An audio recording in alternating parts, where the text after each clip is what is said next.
Yo, yo, yo. All right, here's a funny thing. I just got an invite to go live with John Crump, Richie, and 2A EDU. So I got to do this real quick, but I'm going to do it with y'all, okay?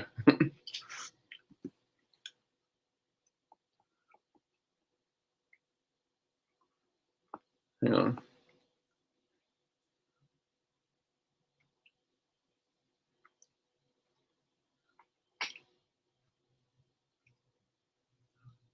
Hold up.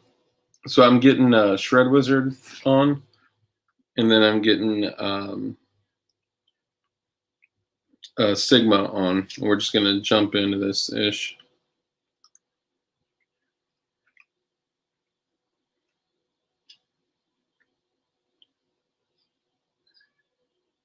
What the hell? What up, what up, what up?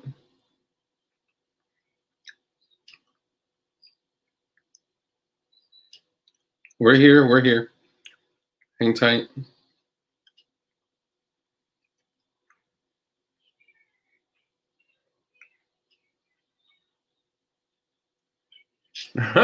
Mitchell Black. Yeah. All right, hold on. All right. Hold up. I need y'all with me. I'm backstage. I'm kind of into collecting mags too, to be honest with you. So I've got the Bakelite, but most of the time when I go to the range, it's just like Romanian, Polish, some Russian steel mags. All right, there's a company called X-Tech. I'm gonna hook you up with them. I'll get you out some mags. Yeah, I'll check those out. They're like indestructible. Look up Military Arms Channel review on them. Yeah, I'll hook you up with those guys and get you out some mags and some AK stuff. I don't get one for that. I thought you don't have an AK. All right, hold on. An AK. Sorry. You got to have something that eats whatever's around. Well, I got. Oh, brother, I'm so sorry. How about if I send you a Yes, speed man. load I mag, got you. like an AR mag with Give the me, speed loader built in? Give me a minute. Okay. Tucson, I'm Would good, you like brother. that? How are you? Come on, I got ARs, AKs, SKS, a couple of Mosins. Yeah, X-Tech are awesome guys, as people are saying. And I want to introduce you to Dark. Dark Hey. is another guy that I almost always say his name. Don't you do it. I'm not sure if my audio is garbled because I'm on. His name's Sven. Right? Sven. Sven, yeah. Can you guys hear me okay? You break it up, Dark. Oh, man. Interesting story. Dark Wait a is. second. I can hear you. Okay, you can hear me? Yeah, Dark is the actual. Yeah, I grew up with Dark's brother.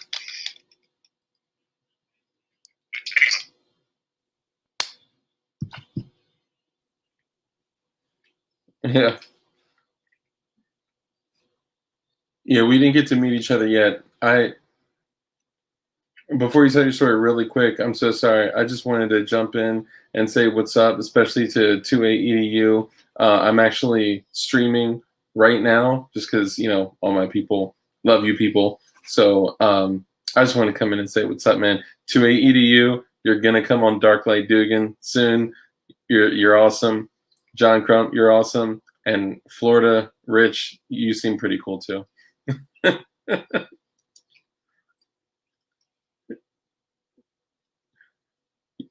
What's up, man? You guys are awesome. Love y'all. Have a great show.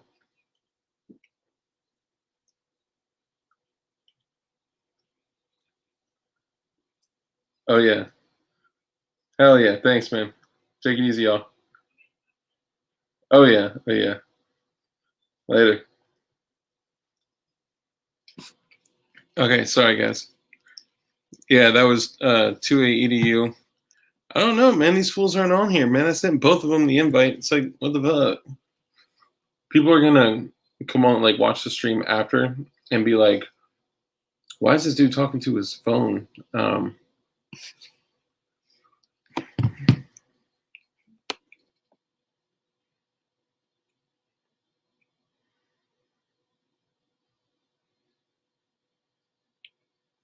Oh, damn, man.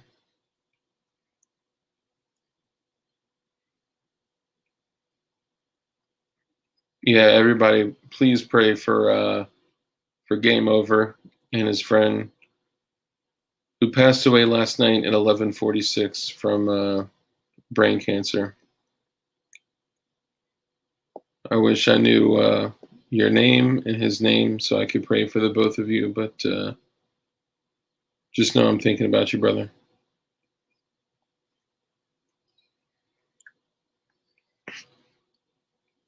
Don't tell them I laugh. And guys, just so you know, if I just like fall on the ground, where where in the enigma is Sigma? I know, bro. I sent both of them the shit. Hold on.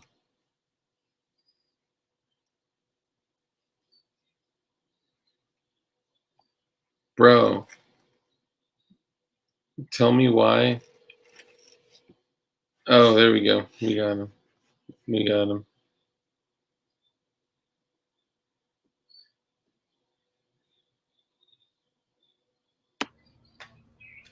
Yo, Dark. Is my audio good? Okay, hold up. So something's going on here. Let me cut these other devices off. What's up, brother? What's up? Can you hear me? Can you hear me now? Can y'all hear Shred Wizard?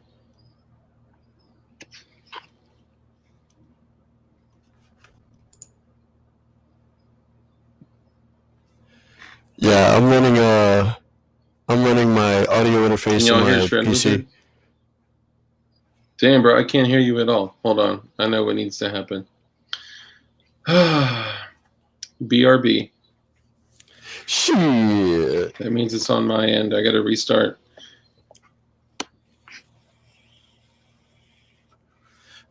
Damn, do I have the stream right now? Because I'm on StreamYard. Hey.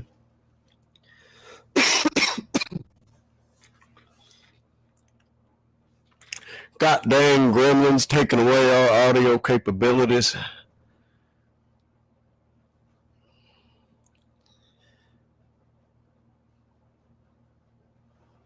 Oh shit. Thirsty. Why? Why thirsty? I'm probably just gonna run an avatar the whole time just because Sigma slash Agent Beer always runs like dope ass memes, so he's got like a way better visual than just like my face with a mask.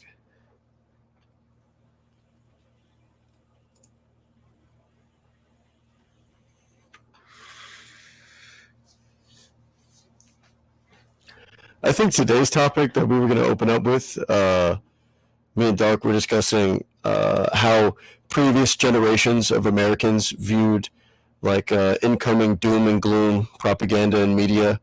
And like Dark asked me, like, how do you think our parents felt, kind of thing. And I was like, dude, that's a great topic to open up with because it's like, all right, he's back. I got swatted. I think I swatted I got swatted. Oh man, a chop of life, chop of life. All right, guys, if I just like fall down out of nowhere, I am eating candy that a viewer sent me. Okay. Oh shit. Oh no, I trust him. Why not? Right? He seemed like a trustworthy guy. So I'll meet Shred Wizard in between two, businesses in an alley. Seemed like a trustworthy guy. Fuck yeah, bro. Oh, free candy? How can one say no to free candy? I saw that painted on a van once, and I was like, "It's so trustworthy." Yo, my bad, bro. I missed your call. I'm sorry. No, I was calling to see where you were at. And I'm trying to get Sigma on. Hold up. I was just throwing away like 40 pieces of cardboard in various boxes and shit because it was starting to stack up. Don't throw them away. You know why? Yeah, it's fuel and all sorts of cool stuff. I mean, it's like anything you want it to be. But I can also cut lots of circles for things like this. Yeah, fuck. It is like fat shot shell shit at the end of the day. Bro, And I got this joint loaded up, primed.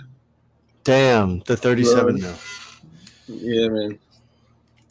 But I really only did it because, like, even though my little Vietnamese flower is based, you know, she's still like not completely on board with everything I've collected has a purpose. You know what I'm saying? Yeah, I'm in the same situation. I know you are. It's tough. My daughter was like, "Daddy made fireworks." And she's like, "Oh, really? What kind of fireworks you talking about?" Shit. All right, I just hit him up and told him that we're live. Sweet. So, yeah, we were talking about the conversation opener. What'd you say so far about it? I said that we discussed that it was. It initially started with you asking me how our parents might have felt regarding the same sort of issues that we face today, in the sense that there's like propagandized prophecy, doom and gloom, and all that jazz. And it's like I speculated. I didn't tell this yet, but I speculated that it's like everybody between 1890 and now has like essentially been some form of NPC, and if you were too based, you get fucking you get effectively silenced. You know, you make a water powered car, the government disappears you, kind of thing. Yeah. Yeah, it's crazy, man. Like, I'm sitting here thinking, like, how long are we gonna be like blessed with this life? And am I like so black pilled that I'm not even enjoying it? You know what I'm saying? Like, what's up, Gerchop? What's up, brother? Gerchop. Gerchop. Gerchop. Gerchop. It's the N-word, Gerchop. So, like, I started. Can we say that on stream? I remember fucking. I distinctly remember Agent Beer being like dropping a hard ER, and we all cracked the fuck up because it was it was like so out of left field, and we just like let it slip. I tend to be a little careful with some keywords, you know.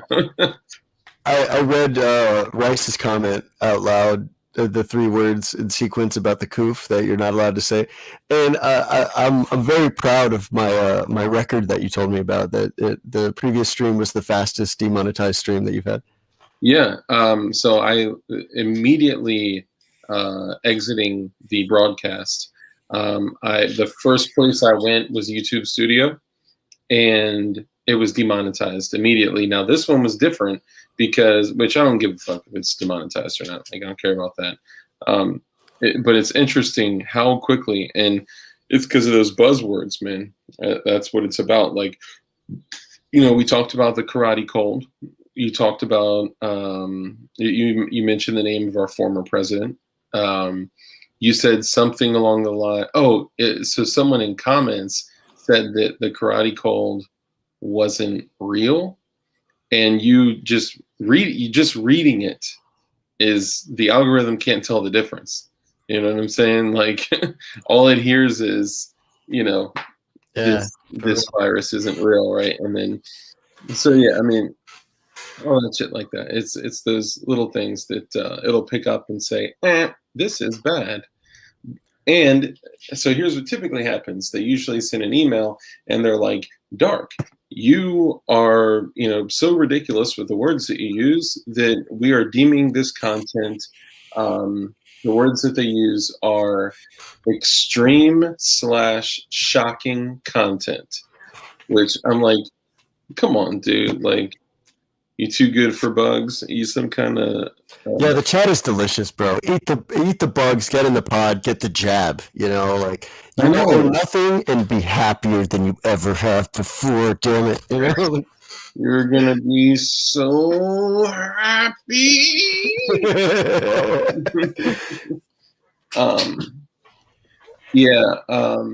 So usually I'll get an email and it's like, what's up, DS? Yeah, let me go through and say what's up. Techno, Loki, what up? Skip Green, DS88, Gercha. Ciao. Opie, Mitchell Blake. Space Texan. Yeah, Space Text. Armitage. What up, brother? So I always wondered if it's. So I always say Armitage, but then I heard someone else say Armitage. and I was like, oh shit, have I been saying it wrong this whole time? Armitage. Armitage. John D. Chris Cotta, Man Against the Masses. B3. We could almost like make a song with all of your usernames. Loki, Monkey. I gotta finish the Kentucky Ballistics tribute before I do the. Oh yeah, bro. So, well, I guess we can hit that too. Remind me to hit on that. Damn. What's up, B3? I'm here for the chicks. Good luck. There's like 2, and they might be feds. Yeah, and one of them sent me a bunch of pictures, and oh yeah, I remember you were talking about that. It was uncomfortable. There's like Tara, who seems to be pretty based. I remember the Tara was in one time and it just turned into like a reductionist of her value as a woman and just got like super like out of hand, like thirsty comments. You know, it's like not Tara, even thirsty, but just Tara's a real ass mofo. Okay, so we were talking about our parents, right? And like, I'm sitting here thinking like when is it gonna pop off, right? Like at what point in my life is it gonna pop off, and whether we got to go like total covert or overt or novert, right?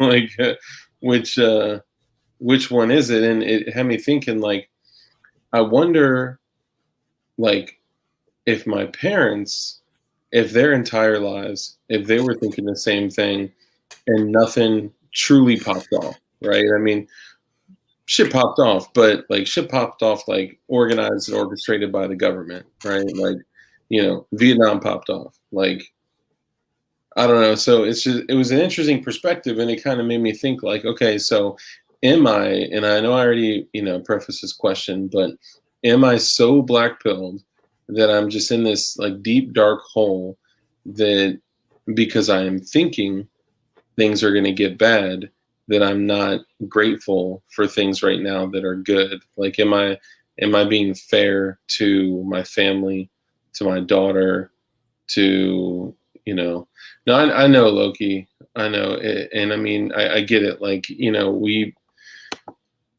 so it ain't stopped popping for the last century. I agree.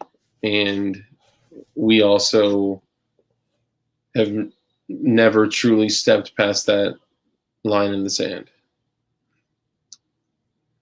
I don't know. It's just an interesting question. Because I always say, like, personally, I always say, like, you can carry the black pill with you. Just don't eat it, right? Be aware, be present to all that. But the moment you eat it, you will end up in that deep, dark place. Yeah. Yeah, it's like the worst part is that we have to be ready. And the process of being ready is so like when the time comes to bury your guns, it's time to use them. Like if there is oncoming tyranny, I think it's like James Yeager's tagline that's like the responsibility to be ready for the fight never ends. It's like, yeah, you might have a stack, you might have some money invested in some stuff to not die, right? You might have like a long gun, some spare parts, a sidearm, a belt, a plate carrier, some fucking medical, like water and food, and then like fire starters and like the ability and like training to like erect a shelter and like land navigate to start like patrolling like and controlling like a specific area in the woods with like your 10-man commune or whatever. And it's like upkeeping that is so fucking hard. Oh, Lord Yeager. Yeah, dude, James Yeager's fucking... You gotta give him credit. He's been doing the YouTube gun stuff for, like, longer than most YouTube gun stuff people. You know, like he has said some crazy shit. James has said some, you know, like fucking all handguns should be Glocks and all Glocks should be 9mm kind of thing. And it's like, you know, he's changed. He's taken a shitload of classes and like changed some of his opinions, and it's like that in itself is respectable. Hold on really quickly. I got to jump in. So people are mentioning the safety harbor upper that goes on an AR-15 lower. And I'll tell you right now that I have firsthand experience with those, and those are very well made. They have a side horizontal magazine, and they are literally bolt action. And those were made very well, and those were made properly to not blow up and, you know, blow up your face and stick your thumb in your neck. So I would be more comfortable shooting a safety harbor upper on an AR lower than I would be an RN50. Just saying. Hell Yeah. yeah. I'd be happier probably shooting a fucking harbor upper over like if Bear Creek Arsenal made like a 50 Beowulf or like 50 BMG upper or some shit, you know, like I understand that pressures are dramatically different between the two cartridges, but it's like, I don't know, man. There's like safety harbor is probably the I guess like the least expenditure for like a big bore that you would want to like, or like the safest inexpensive investment in like a 50 BMG upper, I suppose. Yeah, I think that's true. There's one more that I can't recall the name off of right now. Give me 1 second. I'll pull it up. I'll find it.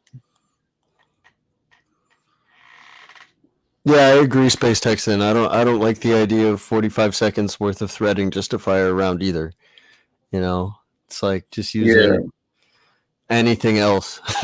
Like unless you're doing like some vehicle interdiction anti-material mission where you know you got to shoot like the front of a Humvee to disable the vehicle and then engage or something, and it's just like you're going to shoot it once and then you're going to leave it on a hill while you engage with small arms or something. Yeah, let me pull this up real quick. It was, I had it on here. I was actually, like, honestly looking at it. Single shot, 50 BMG. Of course, what do you think the first single shot 50 BMG that pulls up?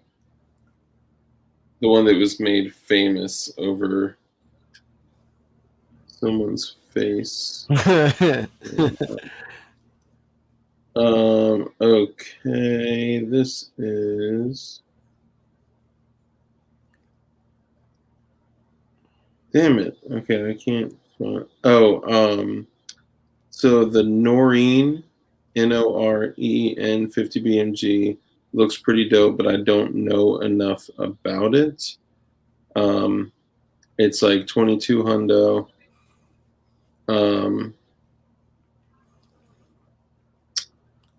Damn it, I can't find the other one I was looking at. But Noreen is one of the ones I was looking at. If any of you guys have any firsthand experience with that Noreen 50 BMG, let me know. Honestly, the other thing, like if I'm not going to get a 50 BMG, then I'm going to get like a Savage 110 and 300 Win Mag, and oh yeah, rock that shit with like a 1 to 10 Trijicon AccuPoint, and just call it a day. I think on like Patriot Defense or something, I saw like 150 BMG with an ammo can for like 400 something. Sorry, hold up. I missed that. Armitage says, I have the Noreen in 50 BMG and in 408 Shytech. Bro, that's what's up. Damn, Armitage. Yeah, tell me about the Noreen 50 BMG. Honestly, if you're at 50 BMG range, I'm just gonna start stepping and ghost your ass. Fuck a gunfight. I mean, yes, and you may be using it for other applications other than like it's an anti still. It's a material rifle, dude. Like you're like shooting the little bird helicopter that's about to like spray you with minigun fire is really, or like a truck with Yeah, dudes in it that want to kill you. That's like the move. I don't believe that's an M2 barrel. I think that's like a specifically turned barrel, like for the Noreen. And I mean, it looks like hella thick. Like it's kind of like when you take engine blocks. Exactly. Couldn't afford the 107. I mean, I could afford it. Of course, I could afford it. Would that be a responsible thing for me to do with a family? And like, sorry guys, we're gonna have to take a few months off of paying bills. Which I mean, honestly, wouldn't mind doing that either. But the 408 is like 6,000 cheaper than any other option on the market. What are you talking about? I mean, I'm seeing the 50 BMG marketed at like 22 hundo, but I wasn't actually looking at one for sale. I have a 338 Lapua. I hope that's enough. Honestly, the 338 Lapua, like the MRAD, was just recently adopted by the. Dark, can I share my screen with the share button? Yes. Over here? So now be cautious though. When you click share, are you on mobile or computer? I'm on PC. Okay, so when you click share, it's going to say video file or share screen. When you click share screen, and then you click again, share screen, it's going to show you what your selections are. You can share a window, or you can share one of your internet tabs. So just be very aware of what you're showing and what the background is. Cool. Like don't bring up all my horse porn. Is that what you're saying? Or like my banking No, that's details? fine. Just your bank. The banking details. You can always share with us. Flannel Daddy. Research coin. Yeah. Well, bro, you missed it when you were gone, and it was just me talking like real, ASMR into the microphone. Yeah, I heard. I saw all the people. I mean, I didn't hear it, but I saw everyone saying, like, "Wow, who's that? Like, handsome voice with clear audio." Yeah, dude, I listened to the stream from last night, and I was like, "Oh my god!" Like, I used the shittiest audio rig just so I could show my face, and it's like, this is far more worth it. No, I mean, dude, it's in the beginning it was quiet, but want to swap horse porn links? Oh no! Please. Oh shit! I shouldn't have said shit. That's probably what it was, man. You were dropping the Mr. Handsy or whatever. Yeah, yeah. Oh no, just said it again. Damn. Damn. Oh man, that's great. What's up, Sport Brand? We can't be stopped now. It's bad boys for life. Yeah. We ain't going nowhere. We ain't no. Yeah. Yeah, what are you trying to share? I don't know, bro. I was just looking at the Shaytech stuff. Oh. There we go. Can you see what I'm looking at? Yep, you're on there. Your Sweet. whole screen is on there. And is that your girl? I'm just kidding.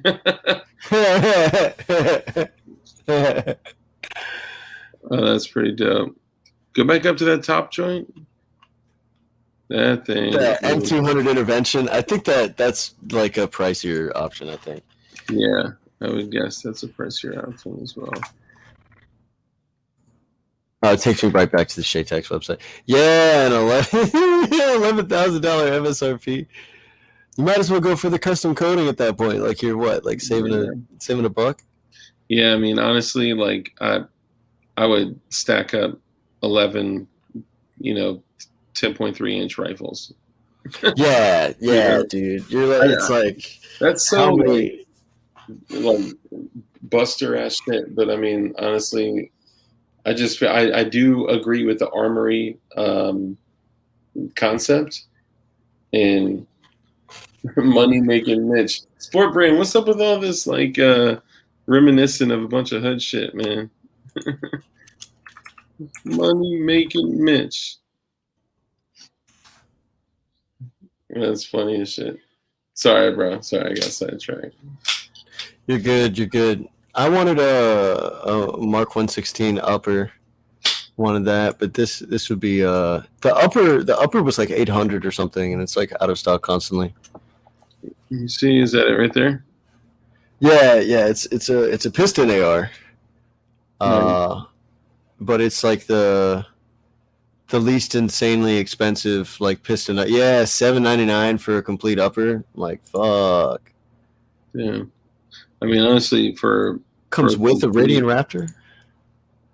For a complete piston upper with a bolt carrier group and charging handle with a Radiant Raptor charging handle. Yeah, man, that's fucking sexy, bro. Like that's really. That's why they're gone. That's why they're all out of stock. Dude, this God's twist rate 1 in 8 with a mid length. God's twist rate. Hey man, don't knock on sevens, man. Come on. 223 Wild. Oh my god. Oh, 223 Wild, the mythical creature. Yeah, the glorious beast. The only problem I have with this is that I can't see comments while I'm like sharing my screen. So, yeah.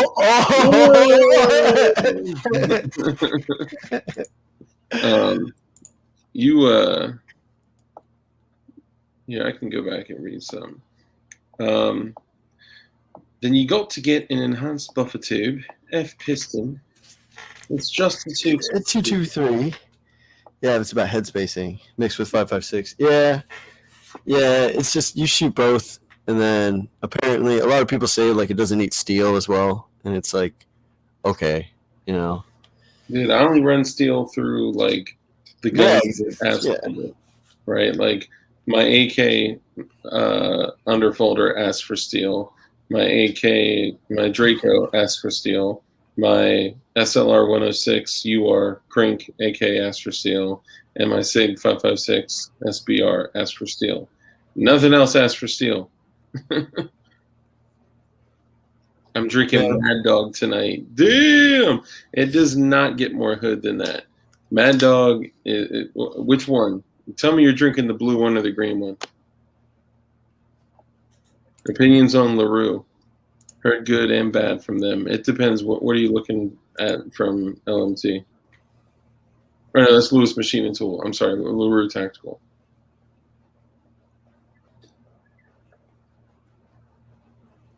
And here comes the delay, bro. I want to show off the bird banger that I made, dude. Did bird tonight, man? Come on.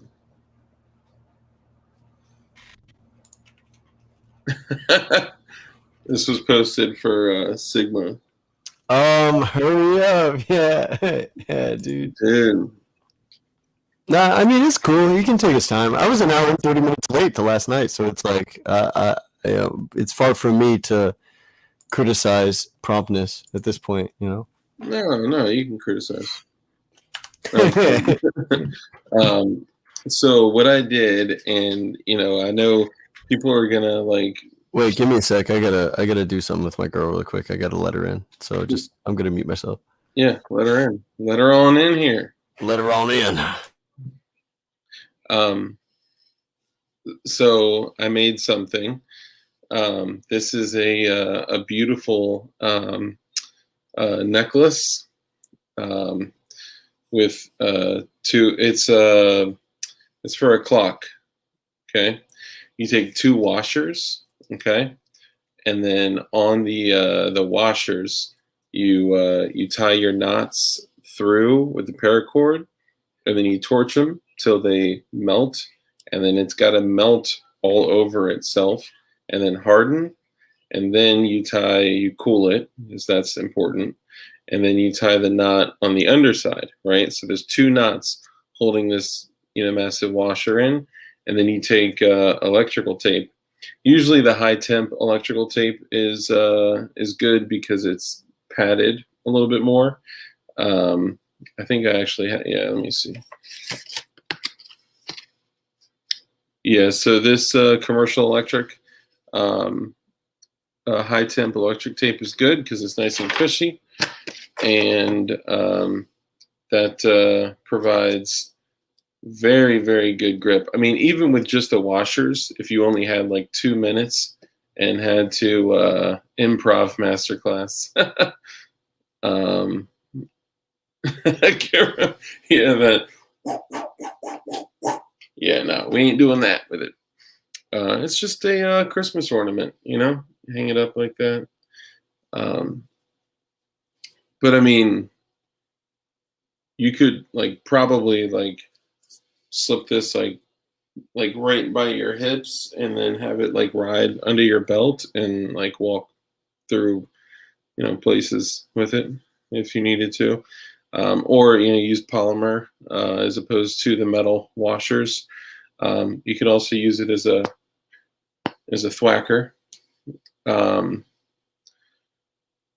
Was New York Walter.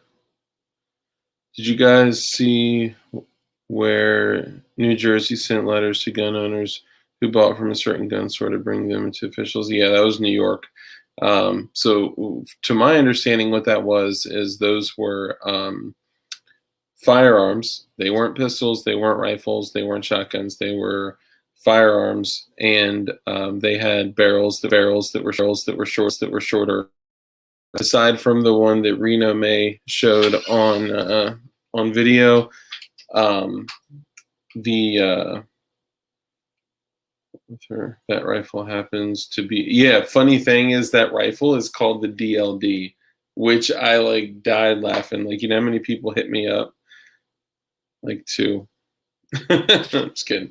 A bunch of people were like, yo, you're famous, your rifle is famous. Yeah, it's like the Fostech essentially. But the difference is that the Fostech didn't have a rifled bore, or had a semi-rifled bore, which, you know, they were nasty. They were nasty looking. And anything outside of like 75 yards, you know, it's probably bouncing off their thick jacket.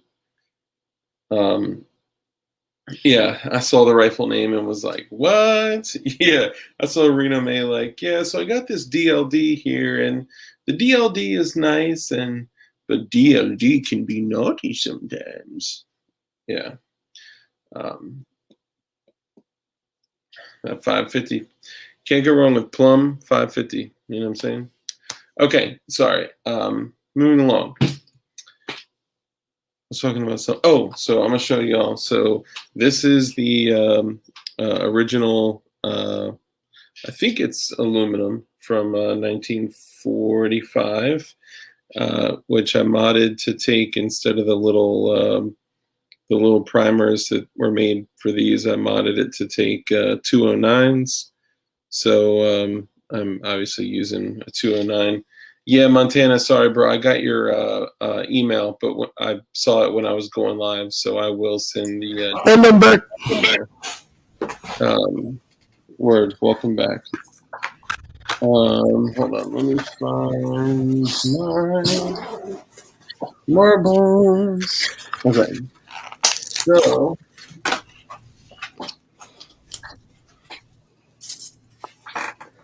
you got your 37 Mark, and what I did is instead of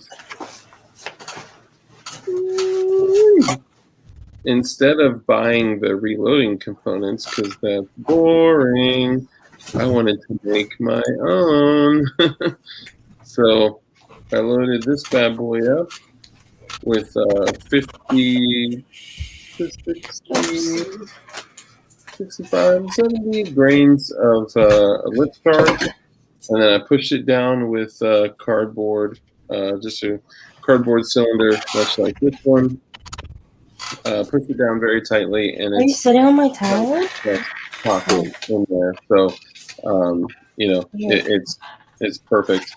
So I punched that down in there, and then of course in there you got the hole. So, firing pin goes pow on the primer. Primer goes off, lights the 50 to 60 grains. The 50 to 60 grains goes poof, and then punches that cardboard. Jeez, this thing punches that cardboard out, and then as the 50 to 60 grains goes poof, it lights that delay fuse there, and then I put 50 grains in here. I'll show y'all. I put about 50 grains of fast burning pistol powder in here with the cardboard backer. Took the cardboard, did hot glue all around it, and then I took aluminum tape, layered with Gorilla Tape, layered with masking tape, layered with more aluminum tape, Gorilla Tape, masking tape. Like I did it like 3 or 4 times, so it's a really thick-walled cylinder. And then I just literally puddled hot glue over it. So like that is all hot glue right there. Well, like that's all hot glue, and then that's like the 60 grains. The hot glue gives it enough weight to get launched, so it doesn't blow up in my hand. And the 50 grain lights that time delay fuse, and you'll get like 70 to 100 yards with that. That's it. Oh, maybe I should give it a shot on stream. Fuck yeah. I'd watch that shit. Damn, son. You'll probably hear it, for real. Yeah. PWEDC. Yeah, PWEDC 37 mil, bro. Yeah, right? I can make it work. Apache's like desk popping. Boom, boom, boom, boom, boom. Like, got her in there. Got her back in the hole. Look at that. I mean, it's cool to like have some weight to it. You know what I'm saying? Like, I don't know. I'm supposed to wrap the rubber band around it. Hold on. Dang it. Now, the next move is getting something that you need a surplus, a missile container for. That's the next step. Bro, I know when you told me about that, I was like, what? Yeah, dude. Now imagine making like a Hamas projectile. Like a $500 rocket. That's some different level shit. Yeah, dude. The rifle they had, that was weird with straight lanes and grooves. Yeah, it wasn't like typical rifling. Sausage fest engaged. Yes. Hold on. The Reformation. Yeah, that thing was killed by the pistol armbrist. Yeah. Pretty much it was a basic FU to the AFT while trying to stretch the regulations. But here's what I see, though. A lot of people say you're just trying to get around the law, and I say no, it's compliant. Like, it is literally compliant. What are you smacking, bro? My baby's ass. I guess that's the if you're gonna do it, Hey, at least I don't have my camera on, Yeah, it's true. Couldn't do that last time. Because you aren't going to use it for range anyway, just close working cars and such.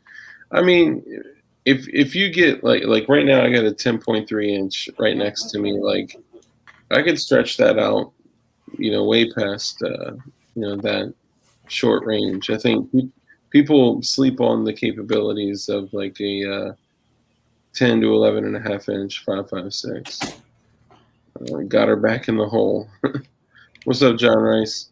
That missile container idea was great, dude. It's crazy. That's actually a great idea for a screen share. Give me a sec. Now I could just bring up the fucking window. Like, fuck it. Chrome Guru said, "Lord bless his heart. Let us see." Man, that's the one thing that if you're doing your thing and you're streaming and you're, open to the public, let's just say that the woman and the family are like the one thing off limits. Yeah, that's pretty much. I'll show you all my cool stuff that isn't my wife. You know, it's like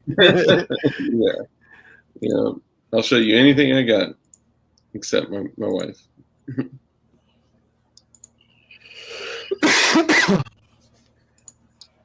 This guy, fucking $4.50 for a non-member. Oh shit, my bad. I didn't add it to the stream. My bad. Hold on, let me zoom. Damn. Yeah, bro. So like, it's like $400 to ship it. Yeah, that's what I was saying. Isn't like. It is a Pelican case. It is made by Pelican. 159 pounds, 85 inch by 36 inch by 21 inch in height. Oof. Damn. Oof. Bro.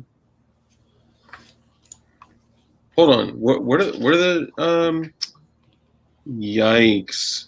Yeah, you can see what it was for. Yeah, that's nuts. Dude, I mean, this finance that shit, $100, $101 a month.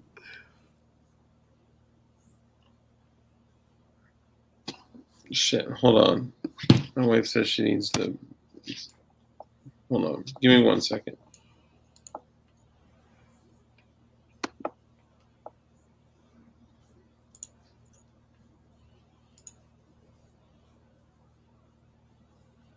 I'll be right back. Just keep everyone occupied. Joe, do you think they would ship that for free? Because it's like it requires you to calculate freight. Like it's not like a regularly shipped item. But I mean, that would be worth it.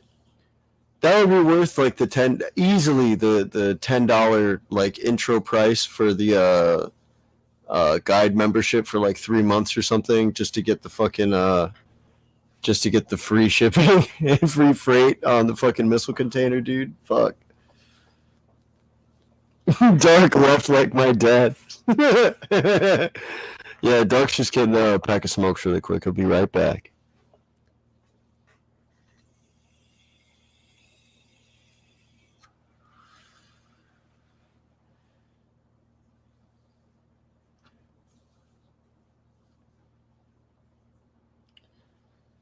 Nice. Get some, Chris. Do the do. Girlfriend is over at the house tonight.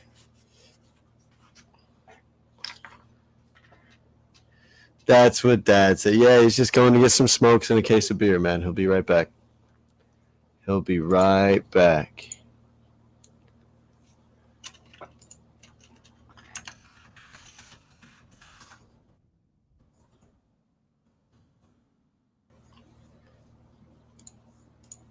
Could probably get like a nice vehicle off of Bring a Trailer, actually. I don't know what kind of vehicles are you guys lusting after right now in terms of your there's a Land Rover Discovery for like $4,500 on fucking Bring a Trailer right now.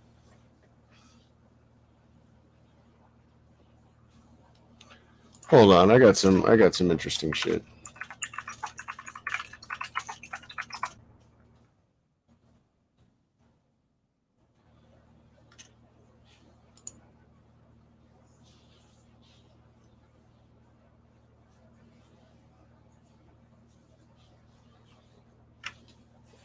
So I talked before about the GY diesel truck. Fuck yeah. I talked about the Iraq GWAT being like a biometric acquisition exercise, and I think forgot who posted it, but it was like one of you guys in the chat said like, yeah, they've been able to acquire Toyota Hilux. Yeah, the government says I'm a terrorist, but like, where's my Toyota Hilux and my stack of cash from the CIA?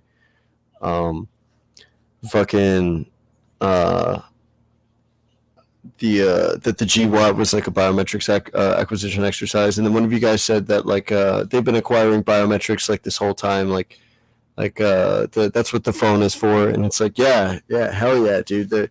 They get to scan your eyes. They get to use your face to unlock the device. You submit your fingerprint, or not you guys probably. I would hazard to guess that pretty much everybody in the chat is like not using their fingerprint to unlock their phone.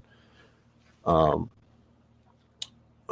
dang Hilux technical with the Dishka. That's the way to go.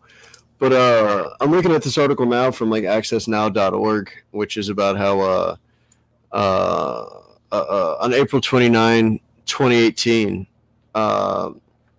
Iraqis launched a campaign called Your Card Today is Your Voice Tomorrow to push full adoption of biometric card technology in the electronic voting system. And the IHEC, the Independent High Electoral Commission in Iraq decided to use an electronic voting system that integrates the collection of biometric data for the authentication of identity. And the IHEC asks citizens to head to their local registration centers for the purpose of registering their biometric data.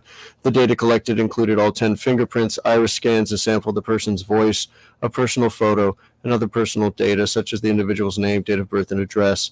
And then they're all stored in a chip-enabled card that is specifically dedicated to voting.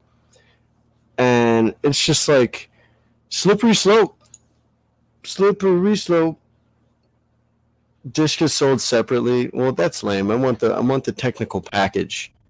I want that technical with the palette of money, please. I'd like that. What is the cheapest tank to buy? You could probably put together like an APC and then like yeah, I don't know how easy it would be to get like a 50 cal, but doing your dark popping in and out, making faces. You could probably slap together your own shit with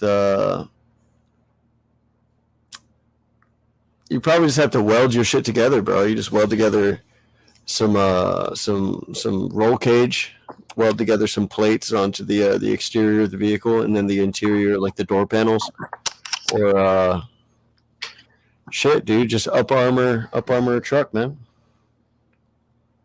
Yeah, so I kind of was able to overhear some stuff. If one truly believed of where we are and the kind of things that we discuss, Alex Zedra has a video on buying tanks. Hell yeah!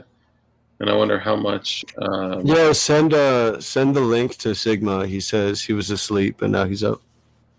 You know what? No, he lost it. No, I'm just kidding. I sent that joint to him, man. Oh, I accidentally sent him my Navy Federal login. Nice. Big brain shit. Man, you really just told everyone that you're actually a glowy. No. Well, that was the joke. You would probably use like PenFed though. Yeah, I think that don't they use? Isn't there like a DHS Federal or like something like that? Yeah, there's a bunch of credit unions. There's like a PenFed, and then I mean if you were like Mill, then you would probably still use you could be a Mill glowy and use fucking Navy Federal probably. Yeah, I mean, like funny thing, I actually do have a Navy Fed account because my grandmother was a badass, and I also have Army and Air Force in my family, and my grandmother killed a Nazi in one of the medical tents in World War II. Badass. Yeah, she fucking raw. Yeah, she was fucking badass. She was a medic and or whatever you call a nurse, back then, right? Back then, they did not train like each corpsman to be, medics, right? They had like a medic for every like X amount of people, and yeah, so she would actually like patch up all the dudes that came in, whether they were friendly or enemy. And they had an enemy come in, and she patched them up, and the dude like drew a handgun or like some type of weapon, and basically she grabbed the only thing that was close to her, which was a bayonet, and she went right through his sternum. Based. What's up, brother? I told you Sigma was going to show his face tonight. Hell yeah. Sorry about that, boys. I knew I was forgetting something, and I had this hamburger and a milkshake and about 6, and then I had like one food come. I just finished driving across the whole country. I did a lap around the country, and like I just got home yesterday, so I tend to like just fall asleep randomly at strange times because I'm not used to not doing anything. And this morning but anyway, sorry everybody. Sorry, Dark and You're good. Shred Wizard. That was terrible. We're good, bro. We're super excited to talk to you because I remember we had like a little chat in Discord, but it's like now we have the big peanut chat. gallery. Now we got It's always big chat. Big chat. That bayonet hole was there when I got here. That's awesome. Sigma always has the coolest thumbs. Yeah, Sigma's memes are fat too, man. It's always good. I would take such good care of my tank. I would force my loader to grease every joint every day. Hopefully my computer doesn't crash tonight. I since I drove cross country, I took my computer with me, so it rode in the trunk, and I would like move it from hotel room to hotel room, and so I'd have to unplug it, plug it in, and then I noticed it was crashing all the time, so I blew it out with like a little blower thingy that could explode compressed awfulness that you shouldn't inhale, and then so like it's been crashing a bunch. I don't think it's the NSA dabbing on me. I'm not that special. Well, if it's any like I see some alignment, but I keep my AK in my trunk all the time, and I take it out and it still works. So. Well, so I was in California and I carried a full load of weapons on me. I knew I was like rolling the dice because if I get caught there, oh shit, it's gonna suck to be me. Possibly. You better install a bullet button on that AK pistol. Yeah, I don't give a fuck. I was actually in my head. I was budgeting in my mind how much money I might have left over after fighting a legal battle there. Because I actually went to this restaurant. It was called Bella Cetos or whatever. I'm probably not gonna be able to dox it because I'm too dumb to remember where the fuck it was. But it was at Huntington Beach, and it has not served anyone with a mask on this entire time. I specifically went there, and I went there with a copy of Unrestricted Warfare by these Chinese colonels, and I talked to the old Italian guy that runs the place. He knows exactly what he's doing. He's like, yeah, people have to not cooperate with the lockdowns. I think it'd be different if we had bodies in the streets, man. I mean, I would be all for doing what is necessary to triage this and lock it down, but it seems that there isn't a casualty list. That's kind of why I did my little lap around the country. Was Alex Jones installed enough lies, bone broth, super male vitality, super viral mail, and DVDs to buy his own APC. Seems that way. Take back America for Israel. I can't see the chat actually. Oh wait, it's comments, right? All right, there. Now I can. Yeah. So what else? I'm trying to think of what to say to that. Yeah. I just thought it was funny that he called him Alex Jonestein. Yeah. Do you remember that thing? Go on. Isn't Alex on that list of like controlled opposition that's getting that direct feed of support / funding from. It's been confirmed that he had received cobbler money, a lot of it. He received what money? Cobbler money. Shekels from the Sheckelsteins. Yeah. And who exactly was paying him? Companies from Israel. Well, that's with interesting. A large glass of juice. Well, it's sort of like him and Robinson, the Tommy Robinson guy from the UK, who's always up in arms about the Pakistani rape games. I mean, I think a lot of people are like, maybe not in Alex Jones's case.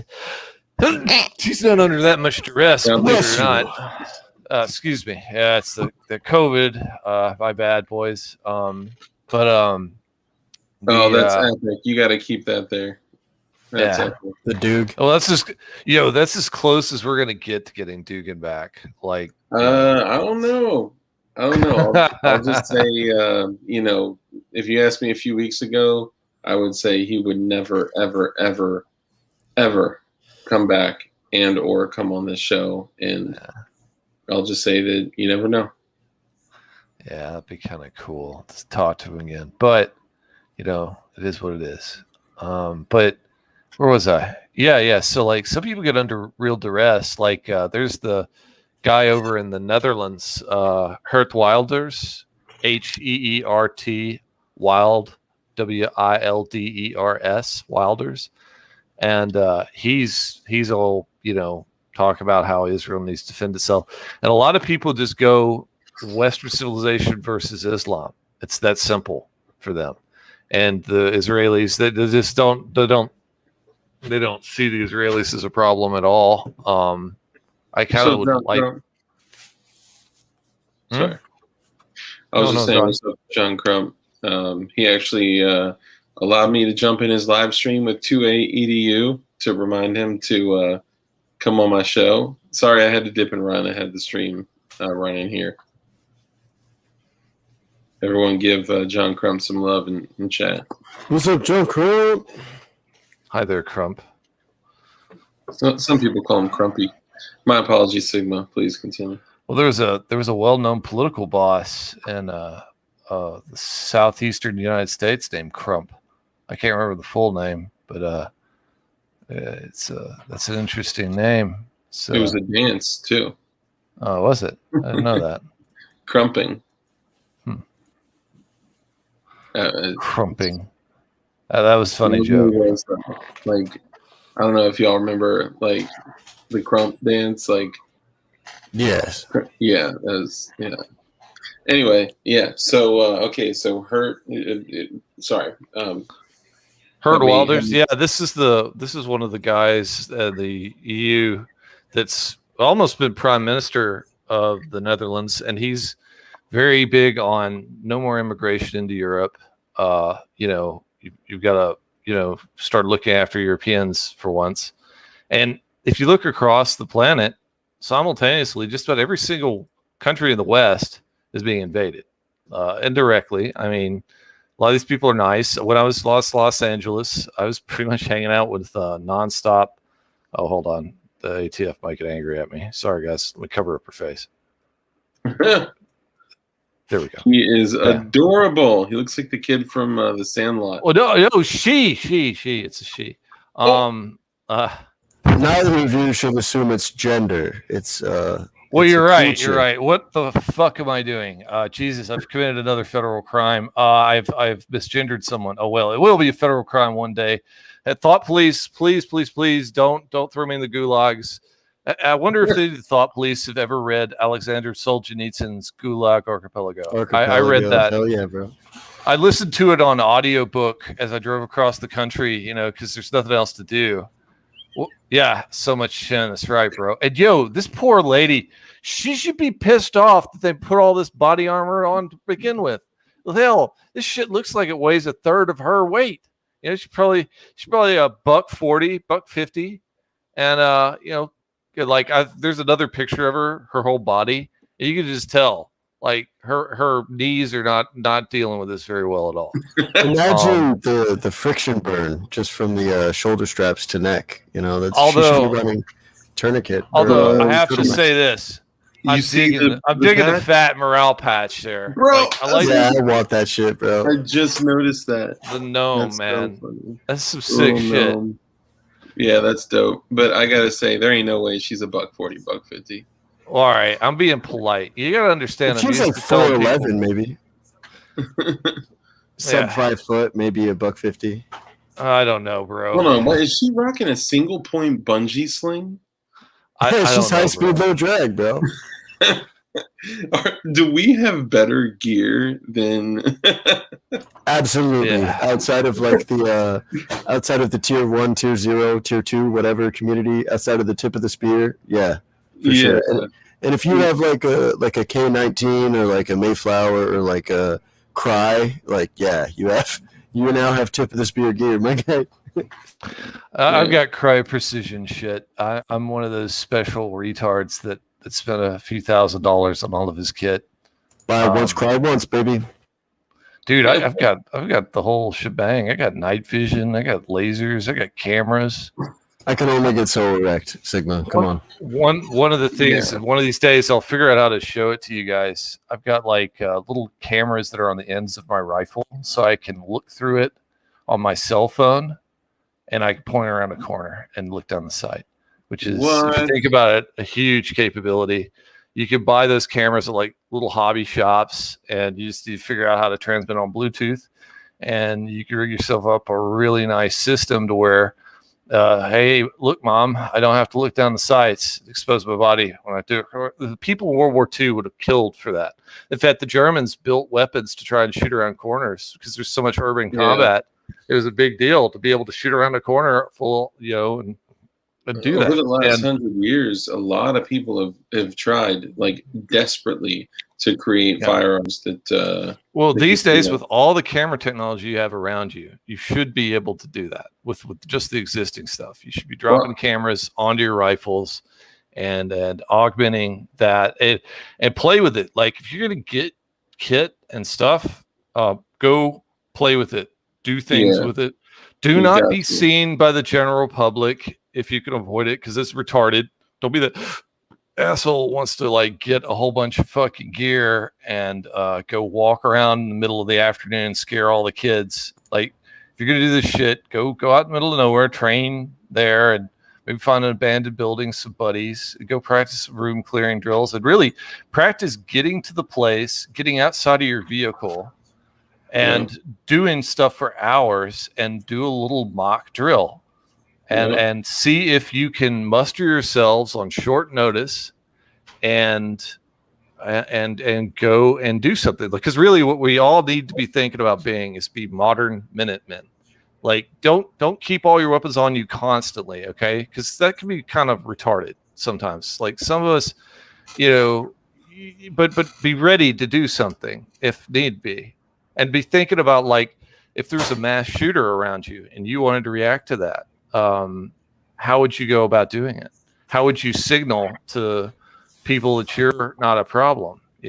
These are interesting considerations that are out there. That's exactly what I was thinking of. The Krumlauf. Yeah, I've seen several versions of that. That's awesome. Yeah, that's STG that shoots around corners. A Sturmgewehr. Most people that I've have come into contact with don't know how much all their gear weighs. They don't know how long, like the distance that they can run wearing their gear. They don't know if they can drive in full kit. Like if you need to be able to throw on full kit, know how long it takes you, number one. You need to be able to, throw an item, very specific item right here. It can, with, depending on what you're rocking, they can literally go right in between your legs with the magazine resting right here on your thigh, with your shoulder right there if needed. And you need to be able to run around, going 80 miles an hour, be able to draw your sidearm, with only moving your hand. shoot out of windows, both sides? Do you have like electronic, AirPro connected to your comms? Do you? And And then how do can you you put all that run? stuff on and it work? Like, do you have Yeah. batteries for it all? Like, I have a fresh set of batteries in a bag that goes with all that shit. You want me to show you the Well, real yeah, but deal? that's what people need. They need that checklist, and they need to get used to putting it all on and doing it periodically. So And the coolest thing that I found that is people bust my chops because it's hook and loop, but it is extremely secure. So number one, in every single one of my vertical grips, pistol grips, and all that, I have extra batteries for whatever units I have on there and other firearms. Most of them are going to end up being the same batteries too. But on my plate carrier, I got a hook and loop. It is very, very tight fit. I mean, this thing, you got to be very deliberate about ripping it off. And it may come off in, combat if it does, no biggie. But you got 4 extra batteries there and an extra piston for European threads for my pistol can. Because you never know when you may need to run a 13.5 by 1 left-hand thread piston in your pistol can, just in case I have to body someone for their SIG or something like that, But this rides with me right on the left side up there. And it was like $12. Yeah, hook and loop is still pretty inexpensive. Or like the different, even just different nylon products that are hook and loop are still pretty inexpensive until all of a sudden they aren't. As the dollar inflates, but we're not there yet. Yeah, well, we are, but not right there yet. For a SIG or a SIG, worst $12 ever spent. I was getting this hamburger this afternoon, and I was talking to the attendant at the restaurant, fast food place, right? It's like a local fast food chain. And I was like, how much this used to cost me back when I was in college? He's a younger guy, probably half my age, right? And he's like, well, how much? It's like $5 for this whole shebang, and I just spent $11 on it. Like, it was like $4.90 something. I remember it went up a little bit over $5 while I was there, and I just thought, oh, that's kind of weird. And now here we are, damn near 20 years later, and it's it's $11 for this shit. Damn, you made me want a milkshake, Sigma. Fuck. Oh, dude, I loved it so much. Although, like, when I was out west, I did nothing but like physically train while I was there. I dropped a bunch of weight. I had like a tan, and it's pretty dope. Oh yeah, dude. I've got to do some more of that too while I'm here. Like, I'd had some injuries and some really interesting, medical treatments have become available here. They're actually pretty cheap, and the FDA now allows it, or I can't remember who the big authority is on the stuff. And used to be you'd have to like go to Honduras for things like this. Mel Gibson talks about it a little bit in that podcast he had with Rogan, the stem cell stuff. It's actually quite effective. I brought my knees back online, which is a huge, big deal. Hell yeah, man. Hell yeah. I got like I've spent worse $12 than that. That's yeah, you could spend $12 on a burger and a milkshake nowadays. Yeah, $12 right. for some Molly is like nothing. $12 for gear is nothing. Space Texan, you just tell them that candy comes from the dark. Not dark though. It is pretty awful how bad the prices are getting. Our currency is very debased. Now, I guess it's just kind of how it goes. Just got to invest in precious metals and hedge against inflation. And by precious metals, I mean like steel, aluminum, brass. And that's what one must do. Yeah. 10 cents phone calls, 25 cents Snickers, and $1 gas. Sorry, I'm just reading through chat. $12 Molly. Oh, you know what else I got that I love? $12 Molly. If You you know don't, what I really miss though, guys? Like hugely, what's that? that we'll never see again. Like my grandparents' generation, they were from the Great Depression, and if you looked how they lived, they would like watch like basic TV, but they were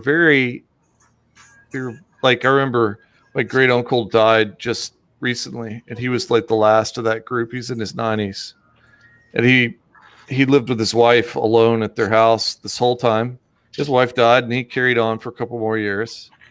And these people were very down to earth, very easy to talk to, and I remember he would talk about politics, and he would look at me and go, "The fix is in," you know, and, and it would be this kind of, there was a certain sweetness to it, but you knew damn well he understood that people are dirty and manipulated and bought out, and he just moves beyond it. But that whole generation had a completely different look on the world, and we're missing that. And I think a lot of us we would load ourselves up with guns and gear, and we forget, well, what are the guns and gear there to protect, right? It's there to protect the culture that is being obliterated by really what Dugan talks about, the consumerism, the money, the fact we're giving up real things for money, and we're selling ourselves down the river for money.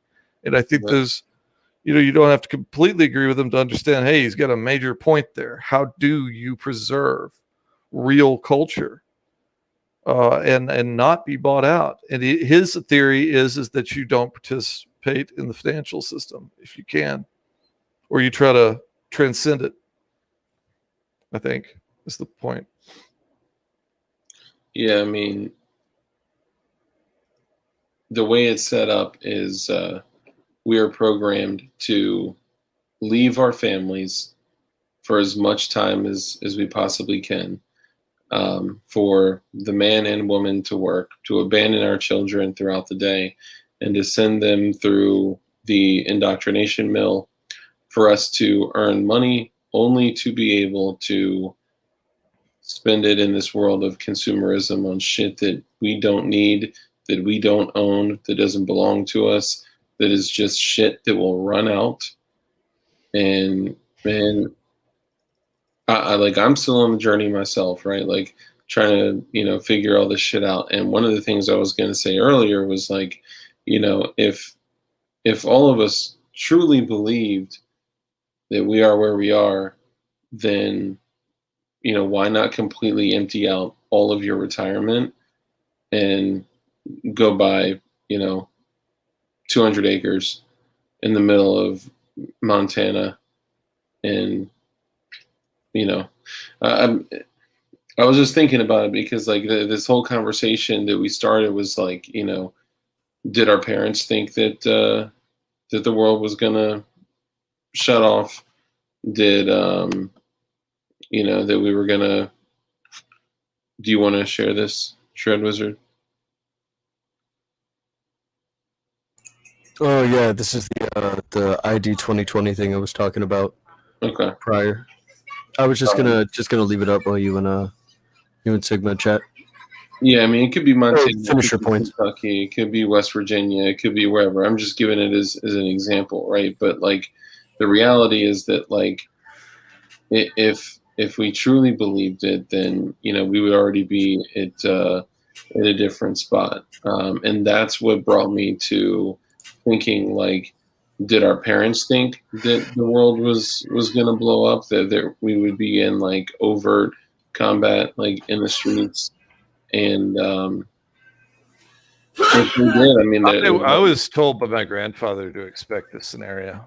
Like he made a point of saying he would used to taunt me because he's in his 80s, about 10, 15 years ago. I'd be a teenager back.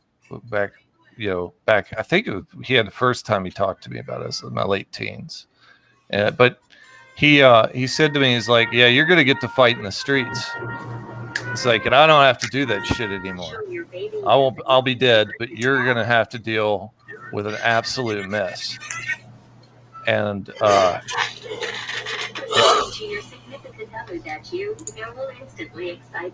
I mean, he was a pretty highfalutin guy. He'd go dance with people, a lot of culture, high culture stuff. Always really well dressed. But he absolutely had a cynical view of the world. Sorry, I was just testing Shred Wizard. You got some pretty epic background noise. Oh shit! All right. Hold on. A bum shouldn't make the same as a dentist or a mechanic. Duck and cover. Yeah, that's funny. Multiculturalism is demoralization. The game is over. Yeah, I think we're closer than we've ever been. My grandpa was missing a leg and had a removed tattoo on his upper arm. Anytime he asked about the leg, he would either change the subject or come up with some obviously ridiculous story. Yeah, it was a different, very different times back then. And what did they say? You don't talk about politics, religion, and money. And now we've transitioned to a culture where that's all we talk about. And now it's even talking about your medical history and medical decisions, and wearing shirts with which freaking vax you got, with Uber. Did you see Sigma that Uber put out a notice saying that they will take anybody to and from vax centers for free across the country? Well, in theory, if you think about them believing that this is a good thing they're doing, you could see that this is probably something altruistic. Although I've sent messages to my friends, and I've told them straight up, it's like, yo, you've got to watch these vaccines. I don't believe this is anybody's really operating in good faith here. I think they're up to no good. And of course, how do I know this? I don't know. A lot of people are like, well, hey, what were you saying about the Wuhan virology lab and the gain of function research that NIH outsourced to the Chinese? They're talking about that on the news. I was like, well, I don't even know if I believe that. Because back a year ago, I went and I summoned up an epidemiologist I knew and a couple other people, and I bought them an expensive dinner at a nice restaurant, and we had some wine, and I told them about this shit I was seeing in China that I was seeing on 4chan. I was like, yo, what the fuck's going on here?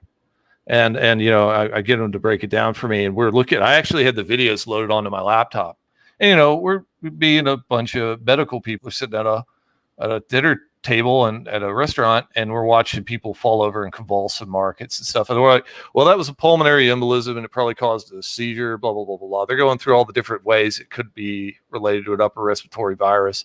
I was like, well, how many of these? And that's something I have not seen at all inside the United States throughout this entire time. Is anybody falling over convulsing from this? It seems to be flu-like symptoms. Somebody dies off camera, off stage. Nobody sees this happen.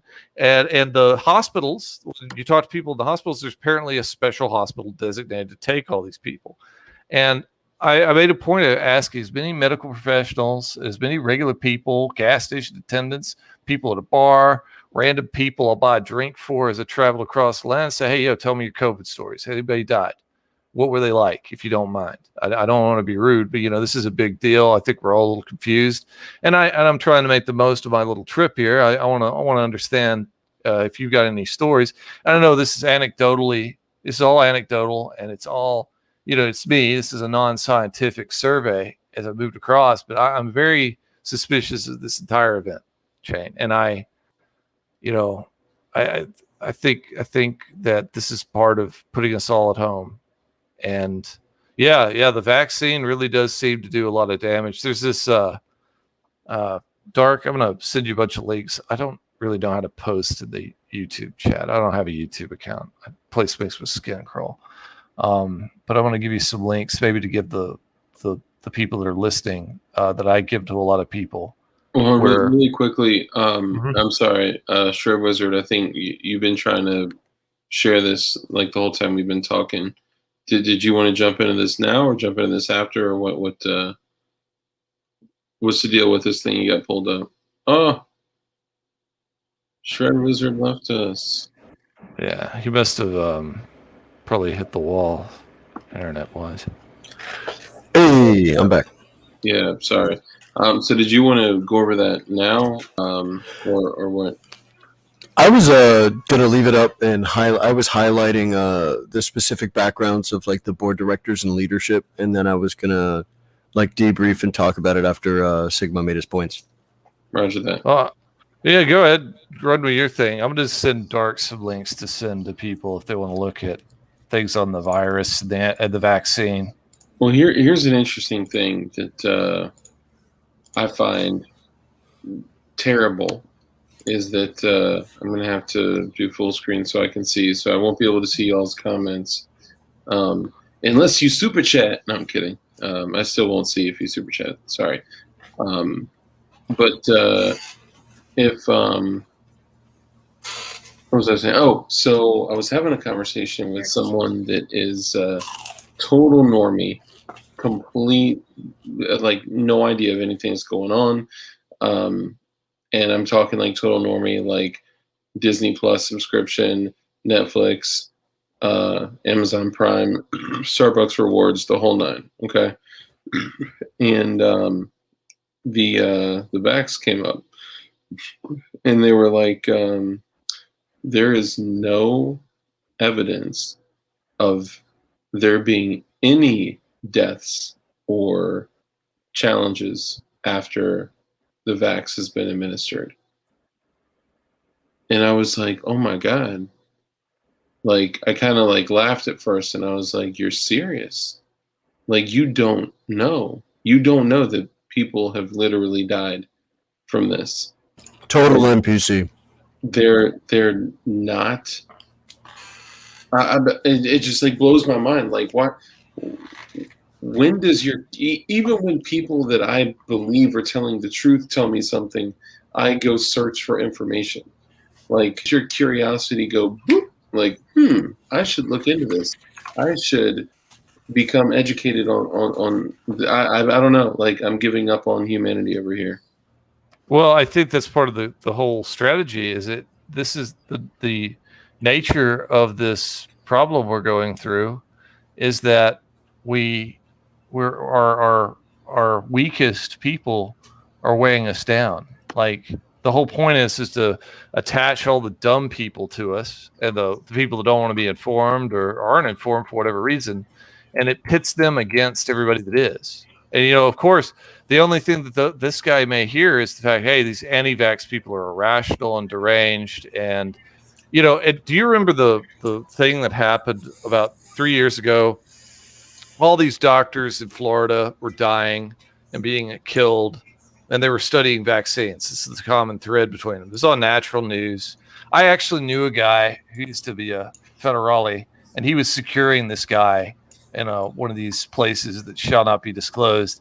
And he was one of the survivors. So they were researching vaccines and the health effects they have on people, like autism and some other stuff. It's not just autism. There's a lot of allergies and different things. Like, I have to say, I think there's a lot to be concerned with. And Mavis, I sent you a couple links I want to give to everybody. Just two videos. It's in Discord. Oh shit. Okay. A DM in Discord. Just the two links that I sent you. Nothing too crazy. One is a recent Project Veritas expose. It's Fox News talking about it. I need to go find the actual thing, but I've been on the road. But that guy that does crypto and does a lot of stuff, and he's actually probably the opposite of what Dugan would be. But he linked that to me, and he said, "Hey, this is kind of weird." I was like, yeah, thank you, bro. Is it my birthday? You're actually sending me Project Veritas stuff? Because I introduced him to it all. And he was like, oh, wow, Facebook's is keeping enemies of society list. And it revolves around this vaccine stuff. And then the Fox News is covering it. Because they're like, hey, enemies of society just because you don't like vaccines? How interesting. What a thing, yeah?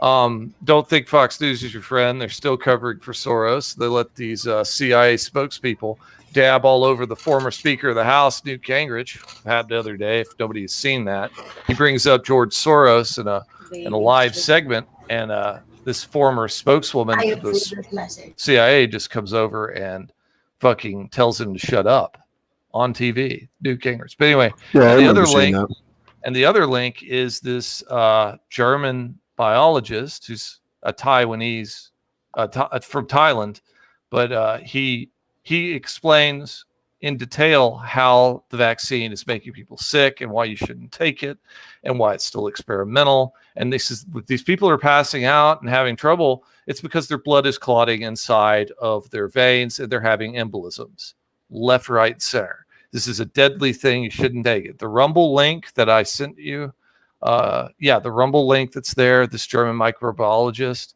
you could look up his name. In fact, I guess I could link the name of the guy and the Wikipedia on him. And of course, in the Wikipedia, it says he's an outspoken opponent of vaccines, but it doesn't really go much further than that. Because I think the man's pretty well known. Oh, and the other one, there's another link. Let me find this one. Kay Mullis. He's the guy that came up with the PCR test, got a Nobel Prize for creating the test that everybody's been using, right? And it could be a pulmonary embolism, it could be a brain embolism. It's just embolisms happen when you have clots inside of your bloodstream.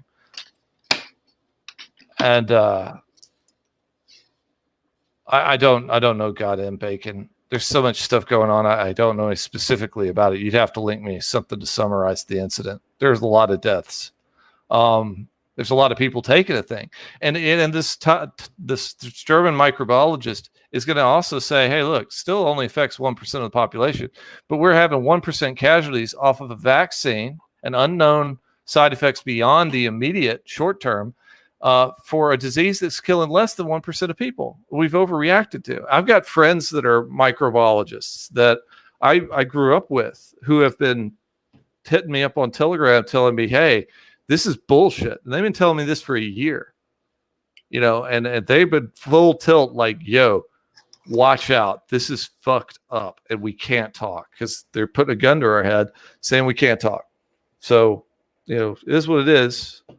But, this other link is a microbiologist. It's just an excerpt from a longer interview in 96.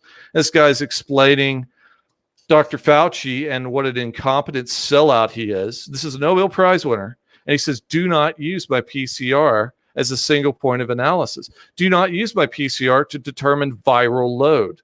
This is not what you do. I am here to supplement a larger range of diagnostic protocols. And Fauci is a charlatan. He is absolutely out there to make money off of people.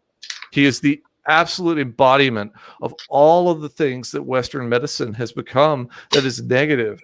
I talked to somebody the other day from India, a woman that's a student in the UK, and she's like, well, we used to admire the United States. We don't anymore. We think you're insane. And I was like, preach to the choir, honey.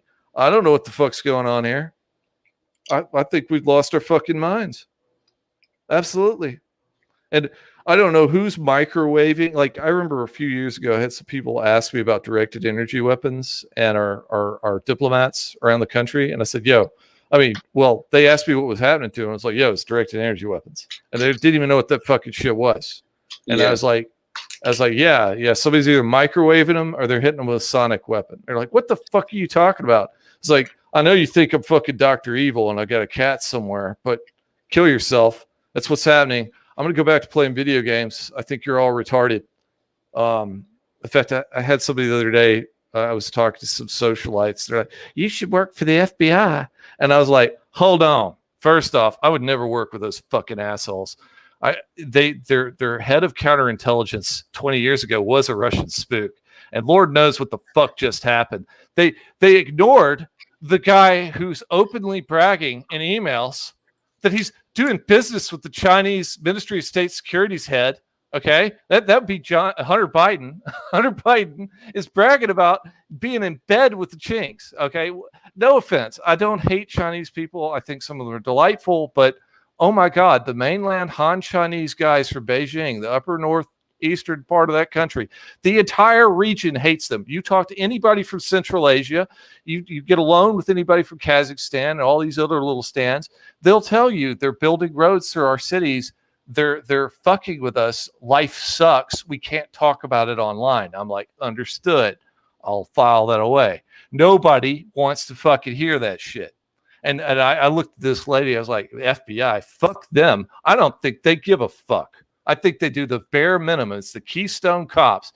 They might as well eat a donut with their type 2 diabetic fat brothers of the sheriff's department in some random shitty city around here and just go on with their brown-nosing circle jerk and continue to go after easy targets like the little raiders they are and go after people that would have augmented their capabilities, but they don't. They don't. They're completely infiltrated. There's a fifth column here. There's plenty of people running around twisted in the wind telling you 80% of the Congress is blackmail. I mean, just look at some of the fucking weird shit that's happened. Look at how they circled the wagons around Epstein. You don't think that there's at least a couple dozen other Epstein-type personalities out there that run blackmail operations on people? Yeah, Epstein is absolutely just one of many. Tip of the iceberg. You know? Tip of the iceberg. He's the John Gotti of that entire system. And you know, those types of people, they do not like publicity. It's explicit amongst them. They're like, yo, you drew attention, you fucking retard. Kill yourself. You're not welcome at the cocktail party anymore. You know, because they're spooks. They're spooks. They're literal you can't spies. Pray to the owl anymore. Well, the whatever their cult thing of the day is, all that is a gang sign to them. There's some people that probably are devotees of whatever stupid cult circle jerk thing they got going on, but that is all labeling. That is all gang signs. That's marking their territory and people's minds that adhere to it, and it provides them a story to explain away the evil shit they're going to do. It's a story for them. That doesn't. I don't really think the people truly believe in the belief systems around that. But you know, I really like Dugan's Invisible Future of Warfare. He had I think I saved that somewhere where he talks about lasers and stuff, and I thought that was brilliant. I thought it was fantastic. It's one of his better podcasts. He had done a great deal of research into it. In fact, you can buy stuff off of eBay that'll take out cameras. Obviously, the Antifa guys in Portland were using it on those poor bastards defending that courthouse. And, you know, I know you guys don't like feds, most of you, but in theory, we should like them when they defend courthouses and places where we could go and resolve our differences in a system, in a formal way somewhere. Because while they're trying to get burnt down by freaking Antifa and right. And that's the tragedy of this is the Antifa looks like it was very much linked up with a couple congresswomen. I can't remember which one were in the little data cloud I had. There's so much stuff going on, but there were a couple of them that were in direct contact with the people running the protests near Portland. Oh, well, there's a chip shortage as well. Take back America from Israel. Like if you look at video cards right now, in addition to the fact that everybody wants to make crypto money is running video cards and overclock them in their garages. There's also a chip problem because of the logistics breakdown caused by COVID. So there's a little 1-2 punch there. So if you got a GTX something or whatever card you got off of Newegg a long time ago, better hold on to that shit because it probably doubled in value. Funny thing, I just want to throw this out there that you mentioned the energy weapons. Yeah. So I knew absolutely no. Well, the information that I had on them was very limited. And one day, he and I were on the phone doing a little research party where basically we get on the phone together and then, you know, we're going on different websites and looking shit up and then we're copying and pasting and sending shit between each other. And there are some websites that you can go to where you can only download a certain amount of PDFs each day. So, which I don't want to say the names of those sites, but there's great information out there. So, he would go and download 25, and then I would go download 25, and then, we'd exchange them, or I'd give them to him, or like whatever. And basically, we, for like 2 hours, looked up the technology that is available and opened patents on railguns and coil guns. And coil guns are just literal, like, magnetized tubes. And the magnetized tubes push the projectile at, incredible speeds. I mean, it's like a little rail gun. Yeah. Yeah. And so not only is it magnetized, it should be also vacuum sealed. Yeah. So that the acceleration is acute within the vacuum, because there's no no resistance at all. Yeah, but actually like a somebody in the chat were talking about directed energy weapons in California being related to the wildfires. There's some talk about that, and then some people go a little further. They say they're directly lasing places, like there's all these melted cars and stuff. I don't know, bro. That's something that hasn't been determined. There were a lot of people arrested for arson back then. Whatever I'm talking about directed energy weapons, I'm talking about probably a microwave type weapon that's been shot at somebody's fucking head, and they got brain damage afterwards. And it's subtle. And one of the key, very, very amazing capabilities this brings to the table is the fact that you can use this thing, and it's not immediately apparent damage has been done. It's not like you just shot somebody on the street and, oh my God, it looks like their head's a pinata that's been popped. And obviously something nefarious has gone on. This is something that presents later in the week. They start as a headache, and by the time they realize a serious event has happened, they may have already gone to a couple doctors for diagnosis, and that makes it extremely difficult to ascertain when the attack occurred and how to find out who did it, even if you wanted to, with all of the capabilities that you would want. So all the king's horses and all the king's men can't figure out when Humpty Dumpty got nuked on the street, and it's probably going to happen again. You dig? That's why it's a serious problem. And it's also why, like, whenever I'm really worried if I've pissed off the powers that be, that's how I'm worried I'm going to fucking die. I'm going to realize I'm going to probably have an embolism or a heart attack, and I'm just going to fall over and die. We got Freedom Inc. We got Freedom Inc. in the house. What up, Freedom Inc.? Guys, he's going to be on the show tomorrow at 9:30 p.m. Eastern. What's up, Freedom? Freedom! Yeah, here's an article from the Air Force Times from 2016. Explaining the difficulties mounting and utilizing direct energy weapons as depicted, like you know how you were saying, like other people were or there was talks of things being like lased and more of a like a car melter kind of beam, and that right. I think I saw the same things, like pictures of like burned out cars on the street. And I don't know much about that shit, but that's out there. But really, in the case of that article, they're talking about the Russians claim to have it on their latest series of aircraft, the Su whatever it is, 30 something. It's basically a 27 that's been pimped up.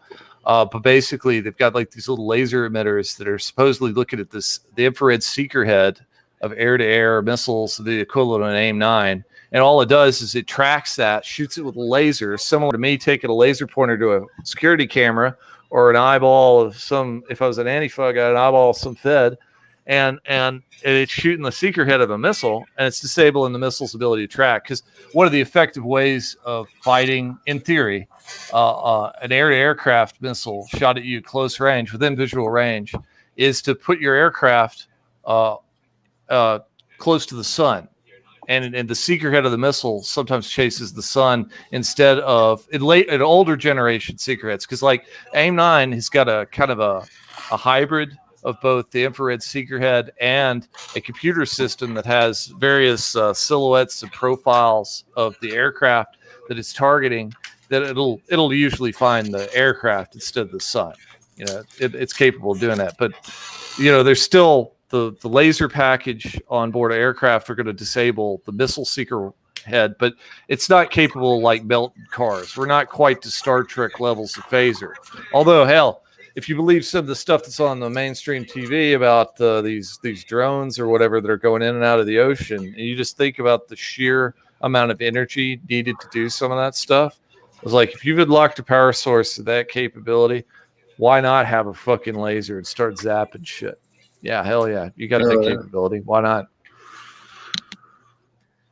And then there was the it's far more plausible, like as you suggested, that you have neurodegenerative or brainwave distorting emitter tech. That like that's modern poison. Like I had a guy poison me at a bar once, right? And he's an idiot because, well, he paid the bartender to do it. The bartender felt guilty, told me about it later, and then I had his name within about 2 or 3 days. Okay. You always got to do your dirt by yourself. And I mean, he's using a benzo. I guess he tried to hit me with a roofie. I guess I never thought I was that attractive. Anyway, I took I didn't quite report. I just got to throw this out there. Yeah. Do you know how many milligrams somebody would have to shove in a glass to knock me out of benzos? I'm just saying. Sorry, go ahead. Well, that's the thing. Like him and his accomplice come over to me and are like, "Do you have a resistance to GHB?" And I was like, "GHB? What the fuck?" And I guess they were talking about whatever you know what I'm talking about. I can't remember what the name is. It's basically ribitendrol. But anyway, I guess Joe Morris. That's sort of the concern. But it turned out to be a politically connected lawyer that has a travel history to a certain country that I was sort of kicking around in, and I knew the place that I was drinking at as a money laundering spot, and I'd already had people warn me away from the place, so I kind of figured they were just wanting me to piss off.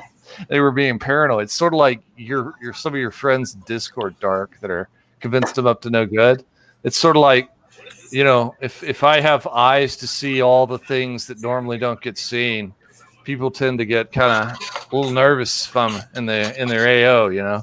But you know what though, man, I number one, I'd be really curious to learn more about why people are poisoning you in bars. Dude, I would love to. I can give you the file if you ever want. I dug into the guy's life, figured out where he lived. Dude, I'll tell you right now that you are never ever too far disconnected from, like, even just coming on and showing your face on YouTube. You are available to get fucked with. In, like I told you, like after we did the stream on the DSA stream, the Democratic Socialists of America, and showed, you know, like you know, all the collusion between them and, you know, them funding BLM and Antifa, and aside from the millions and millions of dollars that they were getting from, you know, crowdsourcing, that the DSA was actually recruiting. They were taking people that couldn't pay their, you know, mortgage or rent from, you know, as a result of COVID, and they were interviewing them for, you know, as candidates to pay for their rent or their mortgage, and they were asking them to volunteer, right? And what better way to, you know, get a feel for someone to see if they'd be willing to go out and protest than to be like, yo, you want your rent paid? You want your mortgage paid? There you go, right? Anyway, so my point to this is that within like 2 weeks of me doing that stream, I got a note on my car. Now, the note on my car could have been completely unrelated, but all it said, it was a piece of paper, small piece of paper, folded up, you know, in half, and then in half again, and it said "stop" on it, and it was written like someone was super pissed off, like. So I mean, it could have been anyone. It could have been, you know. You know what creeped me out is I have it down to 6 people could have left me the note. I was working at a place, and the poor bastard's so paranoid about all the stuff I'd found and how I had detected everything that was going on in about 48 hours. They left me a note in my bag, and it said, "Fuck off, Illuminati. We are Legion." I looked at it. I found it while I was rifling around with one of my lawyers. I said, "Look at this, dude." I don't know, man. Kimball said that was my wife. She wanted me to stop. Hey, somebody wrote in the chat about the USS Liberty. Is there any way you can show like the whole image I have here? Because sometimes when you configure these cameras, like you can see more of what I got going on. Hold on, let me see. Like I just need a full screen on this thing, and I'm gonna move Terry off of it. You can't see the bottom text on it because Yeah, it's gonna have to be like the wider part of that image. Oh, hold on. I can turn it sideways. All right. Wait. It's one of those. Oh yeah, here we go. Political pundit Tommy. What you don't see is the bottom of it. But it says look up the USS Liberty incident at the bottom of this meme image, and so it's sort of like one of those bait images you drop on the internet. And people want to see Tommy Lawrence nudes, which sadly they're not going to find it if they look up. All right, you could go back to the thing. Sorry, bro. I guess we can't fit it in. I've noticed that since I've started being here, I have to always pick images that have things that are mixed in, but mixed to the right configuration for the audience to see. But the USS Liberty incident, that's when a U.S. naval intelligence vessel was attacked in the Mediterranean by the Israelis in an effort to perpetuate a false flag incident to suck us, give a pretext to having us join the war against the Israelis. And John Rice, the good dancers. I like that meme. There's a couple other really good ones that are around that I thought were great. And one for one, like the Israelis make some beautiful art and architecture. Google Israeli art students. Oh yeah. Fuck yeah, dog. Even you could even Google Austrian art students as well. Austrian art students. Yeah, I don't have any hate in my heart for like random Israelis that just want to have a hamburger and eat some fries and maybe have like a nice time, a couple beers, talk about how wonderful life is. But for all the other ones that are consumed with the the pursuit of their country as interests at our expense, please fuck off. Like I pray to God at some point we get some uncucked leaders who will do it like do you guys know who Michael Scheuer is? He's like a professor at Georgetown. He's a spook, but he got in front of Congress and let them have it about 10 years ago over the Israelis. And he's like, what do you guys it's amazing. In fact, I'll find the link and I'll give it to you, maybe, to give the audience, because especially this guy that's interested in the Scheuer. I can't ever spell this guy's fucking name. You can also, just while you pull that up, you can also take a gander through you can use other search engines as well, but look into E-Team and Gelatin and the DEA memo. Yeah, that's it's some crazy shit, man. It's almost unbelievable. It's like sickening. And like anything else, they rub it in our faces. Right. Oh, hey, I sent you that link for the John Rice and all the others that were talking about our favorite, our greatest ally in the Middle East that would never engage in. Can you drop the podcast link into Discord? I got somebody looking for it, and they're retards. They can't find it on anywhere. It's in there. Oh, you talking about the stream we're doing now, or the one? Yeah, this stream.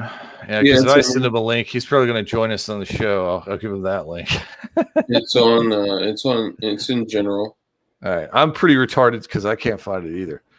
All I'm doing is finding my links to talk about how bad Hunter Biden is, how sold out the intelligence community inside the United States government is, and bitching about the Israelis.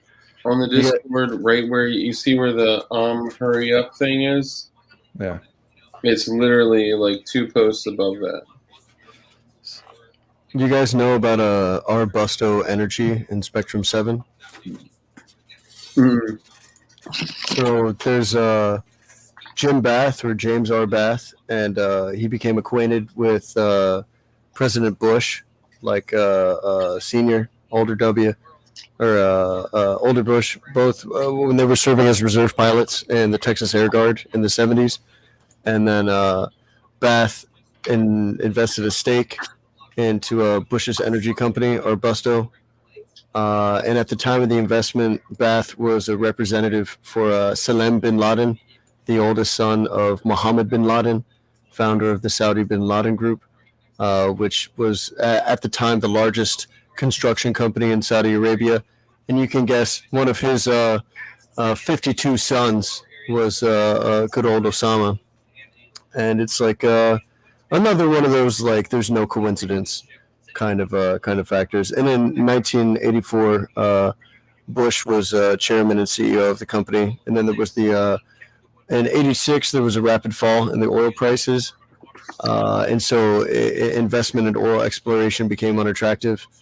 And then it was acquired by Harken Energy, and then Bush joined the board of directors. And in that period from 81 to 86, the CFO of the energy company was Mike Conaway, and he's currently a U.S. rep for Texas. So it's just like too much convoluted. Like there's too much special interest in the GWAT. Like it's just all over the place, from biometric data and analysis to the energy portfolio and flooding areas with heroin and OxyContin. And it ties right into the digital health ID RFP that I was bringing up before, where it's supposed to improve birth registration coverage and reduce duplicate ID, and it's really just creating the largest biometrics list as soon as incorporating new subjects as soon as they're born, and older subjects will be incorporated and assigned to digital ID with immunization, right? So that's the whole purpose of the Kung Flu, is you have the perfect excuse for everybody to get the jab. Everybody gets incorporated into a biometrically linked digital ID system, and the armed forces of the NATO alliance are incredibly well trained, and they have the most trigger time of any armed forces coalition, and expert in extreme expertise in suppressing guerrilla opposition. So it's like these guys have been trained for biometrics acquisition and the ability to make a populace dependent on the aid. So like I was talking about last night, it's like you cause crisis, you demoralize, and then you offer aid, and you can put people into positions where they have no other option other than to accept your aid and cooperate. And then boom, you got everybody on a biometrically linked digital ID. And not only accept it, but beg for it. Yeah, exactly. Like it's a good thing. And in this digital ID coalition, you've got this dude from Microsoft Corporate, you've got people from JP Morgan, you've got people that have used blockchain technology to accelerate like financial services companies. One of the board members worked for the Health Sciences Division at the Rockefeller Foundation, and he's held posts at the Center for Infectious Diseases, the U.S. Centers for Disease Control, and the Massachusetts Department of Public Health. He played a key role in Uganda's national HIV serosurvey and helped develop its national AIDS control programs. This other broad was a cybersecurity expert and worked in the Office of Manufacturing and Industrial Base Policy in the Department of Defense, and was a senior advisor to Senator Kirsten Gillibrand, a Democrat from New York. You've got Oliver Bussman, who was a group chief information officer of UBS, who was the blockchain user for acceleration of financial services, was an executive at the Deutsche Bank and IBM. This other dude worked for JP Morgan for 27 years. What's it called? Works at the Brookings Institution. I mean, all these guys. There's another dude who's like a World Bank guy. Yeah. She and her team also work extensively with national governments and global development organizations such as the Gates Foundation, the World Bank, and the UN Foundation. And she worked at Pfizer. Like, all of these guys have special interests in controlling public health and controlling people at the end of the day. We're working in MSN. Alex led the incubation of Microsoft Dynamics CRM. Like, all these guys, And then the executive director of ID 2020 is a Gavi employee. Gavi's the Vaccine Alliance, and it's like there is nothing other than conspiracy. But Shred, it's FDA approved, bro. Yeah, exactly. Yeah. Hey, just to run off of the whole track everybody and slave us all bent. In 2013, when fucking Snowden did his little thing, about a day or two later, I had a chance to have lunch with some think tank type people, right, at a fancy country club out in the middle of nowhere. And I knew what I was going to do. So like I go and chat with them, and I'm talking about how great Snowden is, and I'm already kind of out of the corner of my eye. I'm kind of waiting to see if their body posture changes at all, and it fucking did, of course, because they didn't like what came out. These older folks are hip to that. Oh no, hell no! These are the dudes that want to track your ass, by the way. And at the time, I'm just like, why do you want to track everybody? And I don't know if these are those people, but I know they're pretty close. And I was like, you go to your nice Aspen Institute shit, what the fuck you think people are going to do when they figure out you're tracking them? I guess now they just got to make everybody so fucking stupid you don't get pissed off anymore. So sadly, I think it's where they want people to beg. Space texting. Right? I'll just jump on this real quick. Like I've known a whole bunch of like snake eating commandos. I'm not a soldier or anything, but I've had chances to rub shoulders with people like that. And I guess I'm being a real poor bat. You're not even supposed to talk about any of that shit. I don't give a fuck. At this point, this is the thing. Everybody wants to say he's a traitor. The partitioning of knowledge has really had a terrible effect on our collective strength as a population. One of the aspects of American culture is the empowerment of the average person. That's why you have Second Amendment. That's why you're allowed to be armed to the teeth. You go tell the man to piss off unless he's got a properly signed warrant. That's why you're judged by your peers. And the way that this system's being broken down is the guys with a lot of money have opened up the floodgates. They're pouring people into this place. They're oversaturating the judicial system's ability to process crimes. Because like after Katrina happened, you could have shot somebody on the courthouse steps. You'd have a decent chance of not being arraigned within 30 days. Okay, I don't want to roll those dice, but people could have rolled them. I think it just. This is why they're monitoring the shit out of everybody. They know exactly what they're doing. They're confident that they'll be able to survive this because they're behind, layers of security, and there's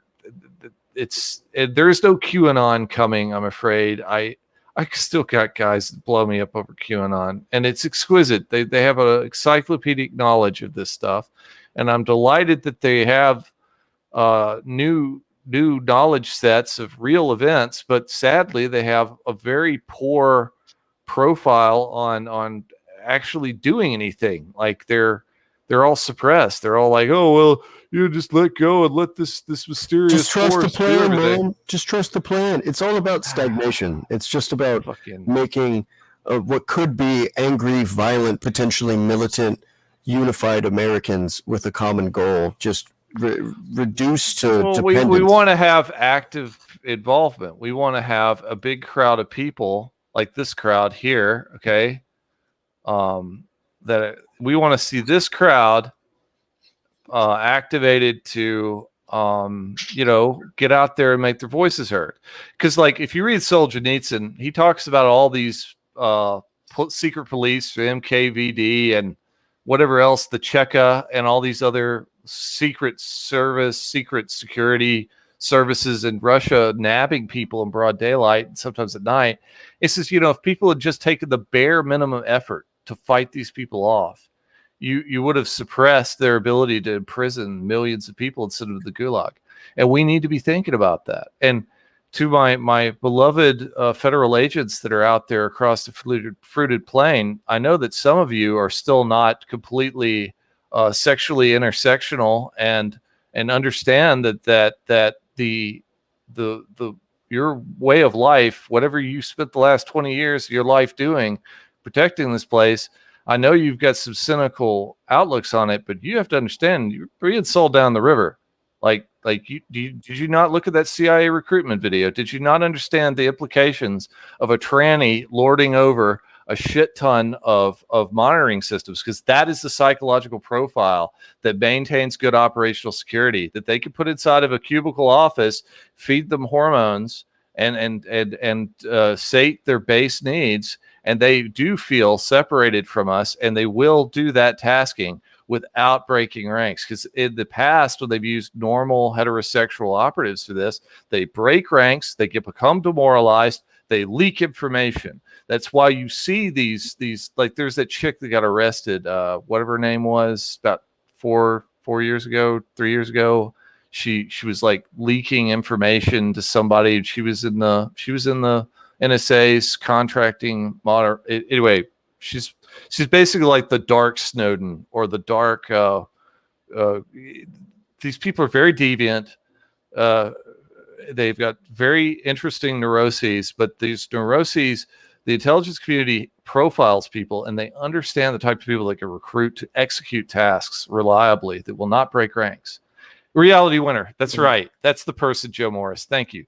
That is a good example of the type of deviant psychological profile that is being recruited in these contracting organizations. If you go into a federal, an office for like federal level attorneys, like the big bad people, right, that handle the big cases with federal court, and you talk to them. Now, mind you, they don't like talking about this, but periodically guys will come in there and talk about some skies falling, horribleness. But they're contractors. They don't have any standing. They get done away with very easily. The whistleblower legislation is there to protect sanctioned government operatives. It is not there to protect contractors like Mr. Snowden, who are connected to Booz Allen Hamilton, all that stuff. Mm-hmm. Just understand the people that are doing the monitoring now, they're doing a tire change. It's a NASCAR race for them. They realize that they can't use normal human beings for this shit. The deviant psychological soup of all these people that are being created to lop off their own sexual organs, they're modern eunuchs, and they are the spark plug for the secret police. And then be downstream from that, they've got the 80 IQ mouth breathing, room temperature, IQ morons that are out there who are going to be holding gear to kick your door down. But these people are doing target acquisition. And then they've got the idiots that believe some of these stupid narratives. And that's why it's absolutely incumbent on us to continue to maintain positive contact with as many people as you can and be relatable to them and say, look, this is wrong, what they're doing. There is no domestic terrorism out of the right wing in the way that they're putting it out. Like, the fact that you see in Congress, they're like, oh, the biggest threats, right-wing domestic terrorists, this QAnon stuff. That's a fucking joke. Dude, QAnon, I don't know what that is. I watched it when it landed. I paid close attention to it. I had a guy I was clicked up with. He's pissed off I'm even talking publicly now. But like he thought it was bullshit. And I was like, I know it's bullshit, but we need to still give it attention. I kind of wonder if this is part of the orchestra of systems that I think it's all IC stuff. I think QAnon's a manifestation of Western intelligence, and it's there to destabilize certain target demographics. Yeah, absolutely. And it's there to 4chan glows these days. Well, no, I like 4chan. Don't get me wrong. I love it too. Yeah. Most people, and even I, still fall for the fucking God. I fall down the rabbit hole all the time. Like the other day, I was sitting about looking at Pizzagate, right? And I sit back and I kick back and I go, wouldn't it be crazy if Pizzagate was an operation to get people to believe something that's somewhat true but kind of ridiculous, to kind of like in judo, you overbalance the reaction. And then there's no energy to pursue people like Epstein, which that's absolutely real. It needed every bit of energy. Absolutely. It reduces the credibility of the speech who wish to question how prolific and widespread and how deep the roots go for whatever massive pedophile ring. The cabal, hey, Joe Morris, there's a guy in the comments. His name's Joe Morris. Look up Tokyo Rose fucking Dark Tokyo 5. Rose. But type in Tokyo Rose Dark 5. That's a neat That's a neat song. I used to listen to that all the damn time. It's cool as shit. What's the deal with Tokyo Rose? I have a feeling I should know about this. I don't know. Tokyo Rose. I know I've read about something of Tokyo Rose. I think there's Allied troops, Pacific World War, all female speaking Japanese propaganda. Oh, okay. All right. Yeah, I have read about this before. It's like old school propaganda stuff. Yeah. I've read about this, but I like the songs attached to the Tokyo Rose stuff. Yeah, but no, that's a big deal for all of you guys out there wanting to figure out something constructive to do. Go network with these Democrats. Find out where they hang out. Don't threaten them, but maintain positive contact. Talk to them. Get inside their head and start. And don't directly confront them because they're too prepared for that type of confrontation. Get next to them, sit beside them. Big deal. Sit beside them. Okay. Don't sit across from them, facing that could be confrontational. Befriend them and try to guide them because over time, some of the silly, stupid shit they're doing. Like, look how fast the Democrats gave the Russians that pipeline. Okay. Isn't that interesting? Here we are. We just went through half a decade of Russians this, Russians that. Oh my God, the sky is falling. Even before that, 2014 with the Crimean annexation. What happened? And we nix the Keystone XL, and then we have this happening with the Colonial Pipeline, and then we give the Russians a pipeline. I know. No, and it's Guys, I gotta what step these- away just for 2 seconds, okay? What's up? I gotta step away for 2 seconds. Keep All going. right. I thought you were about to say something. Stops. All right. But no, the Russians just got this pipeline thing, gift wrap from us. And I sit back and I go, weren't these the motherfuckers that just wasted half a decade of my life telling me that Trump is a fucking KGB agent? What the fuck? I just sit back and I'm like, God damn it, these fucking retards. Fuck Did you me. see the New Hampshire audit results? No, I haven't. I sit back. I talked to some people in Nevada on my way down. They're doing a recall on this governor. I talked to a bunch of politically connected homies, right? Some of them are young guys, some of them are old guys. But I sat around and made a bunch of noises, flashed some gang signs. The next thing I know, the homies want to talk to me about politicking. I was like, yo, what's the deal with this governor and his Chinese wife? So we don't know who the fuck this guy is. We don't know how he got elected. We ran the fucking opposition stuff. We know how it works here. We don't know how he got elected. We're trying to recall his ass now. I was like, oh, outstanding. Get after it, boy. Fucking installed as a governor. If we were at the YMCA playing basketball, I would have slapped on the ass and said, go get it. But, I just, dude, get out there. Do not become neutralized. QAnon's not your friend. Like, dude, don't get me wrong. I dug the memes. I'm a big meme connoisseur. Their meme game was somewhat on point, but that is cultural. That is psychological warfare. QAnon is. It is directed at the base American audience. It plays off of all of the morality that is at the core of our cultural identity, and it is laser graded to fuck your shit up and to neutralize you. And I've got wonderfully smart, capable individuals who are absolutely following that off a cliff. And they're pulling a Wile E. Coyote. They're just sitting at the end of the cliff with their legs in the air. And I'm just like, yo, dude, you're going to need a parachute before long. Fuck off, man. Well, it keeps the pursuit of knowledge within like a certain sphere, in the sense that they're only going to read, or they're only going to be exposed to things that coincide with the QAnon narrative. Like, they're not going to jump down another rabbit hole following like. It worked on me for a brief bit. Honestly, I took comfort in the fact it's like, it seems like there's some awfully mysterious shit back at Trump up. Trust the plan. Everything's going to be okay. Relax a bit. And like Dugan didn't like Trump at all. And, I cringe when Trump just like gives Israel head on TV, and he just sits there and just slobs all over him. I'm just like, God damn it. The Israelis half the fucking time. The biggest language to speak of that country is Russian. You don't think that You don't think that the Israelis aren't a fucking portal for the Russians to fucking grab our shit? How did the Chinese get their J6? One of their aircraft looks like an F-16. It absolutely came from the Israelis. They sold them everything.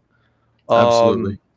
Then you've got all the backdoor like software updates, and the hack attacks. All that hacking shit is Israelis. Hell, I used to click up with a bunch of guys that acted like they were hackers out of New York, and before long, after a couple of years, you just realize, hey, all these motherfuckers are Jewish. They're always Israeli. There's always some Jews in and out of the fucking place. You're like, oh, well, here you go. Have shalom, motherfucker. Privyet, shalom, whatever. Fuck you guys.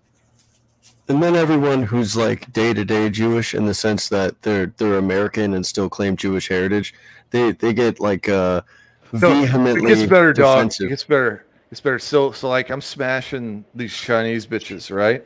Okay, and they all think I'm Jewish, and I'm in this orbit of this group. They're like, "We think you're very intelligent." Blah blah blah. Fucking blah, blah, blah. keck. It's like, the Americans. They talk about these Americans as if we're playing them, and I'm like, "Oh, tell me more." Yes, I know. We Jews are very smart. Yeah. Fuck, I swear, man. It's so bad. Like, I look back, I like my favorite senators right now is probably Kennedy, the kind of older guy that incredulously asks Fauci, "You don't think the Chinese would lie to you?" And I'm like, "Oh, shit." Yeah, I saw that earlier. Hell yeah, dude. I linked that somewhere. I don't know. Did you see it on DLD? But anyway, and then there's the cruise guy who everybody kind of hates, but I have to say, he's fat and awkward, but god damn it, if he's the thing that they hate. He's probably second to Trump. He's probably the next thing you want to have in there. And they all got to give lip service to Israel for whatever reason. It's the most annoying thing. I don't know. I'm obviously on a list. The Israelis probably don't like me anymore, but whatever. Hey, if you're not on a list, you're not doing something right. Well, there's sometimes you don't want to be on the list so you can fucking ream these faggots when you get close to them. Yeah, I mean, really do them dirty. There's a lot of lists that all of us are on, and it could be just for Google. I know. It's not a good thing. I don't know about that, but I mean, really, opening your mouth on fucking YouTube's probably enough. And not using. Look, at least I'm not broadcasting my face all over this shit. No offense, boys, but I won't get caught dead putting my face on this fucking shit as much as I can. Shit, man. At this point, I'm like, what? Like, I know I'm gonna die screaming, right? Why the fuck hide my face? I don't know about that. If somebody pops your brainstem, hits you the third vertebra, you ain't gonna die screaming. You ain't gonna realize you departed the world. You're just gonna be sitting at the pearly gates talking to St. Peter. That's like, dude, you do not want to see your photographs right now. Somebody done fucked up your mug, dog. Yeah, well, so here's the thing, though, Kimball. Like, so Kimball had said, "Dark, this was a good live tonight." This is getting back to the routes of what this channel was based on. Here's the thing, though. I agree and am in alignment with every single thing that we discussed tonight. And what part of the solution did we discuss? Right? I'm not saying this is bad or wrong or anything. Like, I think this is good to remind each other like why we're here, right? But the true purpose of this channel is to make sure that every single one of us can become as self-sustainable as possible with renewable sources of water, food, shelter, and independence with shelter and security. So yes, from time to time we will come back and talk about the problems and conspiracies and the challenges and all that. But true shit, like the streams that we have about like how to make a fucking bee farm and how to forge blades and how to filter water and create portable water stills are just as important, and in my opinion more important than these. Like, we have two options: to talk about the problem or talk about the solution. So what my intention is to continue talking about the solution more. That's all. And you guys know where I stand with all of this. Likely most of you do. That's all I'm saying. But I agree that it's still important shit that we need to discuss too. There is only one solution, and that requires Uncle Ted to make a reappearance on this episode of Life. Yeah. Shit ton of training and renewable resource capability. Fuck That's yeah. it, man. Speaking of all that shit, it's back to getting to what this channel used to be. How the fuck do we summon Dugan? Do we have to like do a rain dance? Do I have to throw up the fucking bat signal? What we do? Let's talk offline afterwards. Matter of fact, I should I'm do gonna that send online. I keep forgetting I'm transmitting in front of the great unwashed and unworthy here. Gotta watch out for them. They're probably up to no good. Some of them. No, you're good. I have to cut the stream because we're coming up on 2.5 hours. But I will go to voice chat for about a half an hour. If you guys are down, jump in it with us. You guys have any closing words or anything before we bounce? Make America great again. That's all I got. Based. MAGA. All right, I'm gonna close out. All right, well, hold on. Before you go, I want both of you to work together on naming this live stream. All right. The best one that we ever came up with like that was my co-pilot is a banker. Oh God, that was beautiful. Dude, I think that might work. It's kind of well, so we already have a stream named that though. How about the glow in the dark? Glow in the dark. Yeah, That's sure. cool. Let's go with that. I like that one. Yeah, that works. All right, cool. Trust the plants. Trust the plants. Trust the plants. I like that too. Jesus Christ. Yeah. Plant black locust. Yeah. Or we could call it the Q show, but have Q upside down. I think I'll just spell it Keeeyou. Yeah, but the symbol should be the Q upside down. Q, the Q show. QAnon. Or Keyyou. Yeah, I mean, anything to like, we should tap into the Q audience as much as we can to see if we can't get some traffic from them. Because honestly, I'd love to set up a way for us to just have random chats with some of them and then try to be like, yo, I've done the research, bro. We need to talk. Like, we need you to do stuff. Don't just think that there's secret commando military intelligence guys lurking around like the fucking Tinkerbell, little fucking magic tooth fairy, Santa Claus, Easter Bunny, fixing shit. Like, quit fucking thinking that. Totally Pentagon secret spooks. They're just not on our side. This is the problem. They're not fixing. They're breaking or melding, malleable culture.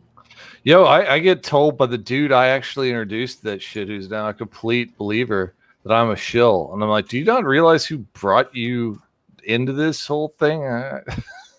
It's so damn fucking insidious. Dude, that's the thing about the internet, man. Like, I get people hit me up all the time, and that's why, like, people make jokes. They're like, Dark reads his emails as often as Brandon Herrera works on the AK-50, and like, I know, like, it's funny, but it's because I also get emails of people saying like, like, Dark, you're a piece of shit federal agent. You should just, eat your shotgun, you dirtbag. I'm like, okay. Or the people saying like, you changed, and I've only gotten a few, right? But like, what changed? What changed about the message to become as independent as possible? Like, come on, y'all, come on. I have one last screen share, I guess, before we go dark, so to speak. Let's see. Newsweek broke a story about there's like 60,000 members of a quote-unquote secret army working under masked identities and low profile, all part of a program called Signature Reduction. That's more than I linked that the other day. Where'd you get Oh, that did you from? link that? Oh shit! Was that me? Yeah. Because that was blowing my mind. To be honest, I think I've run into a couple of those guys over time.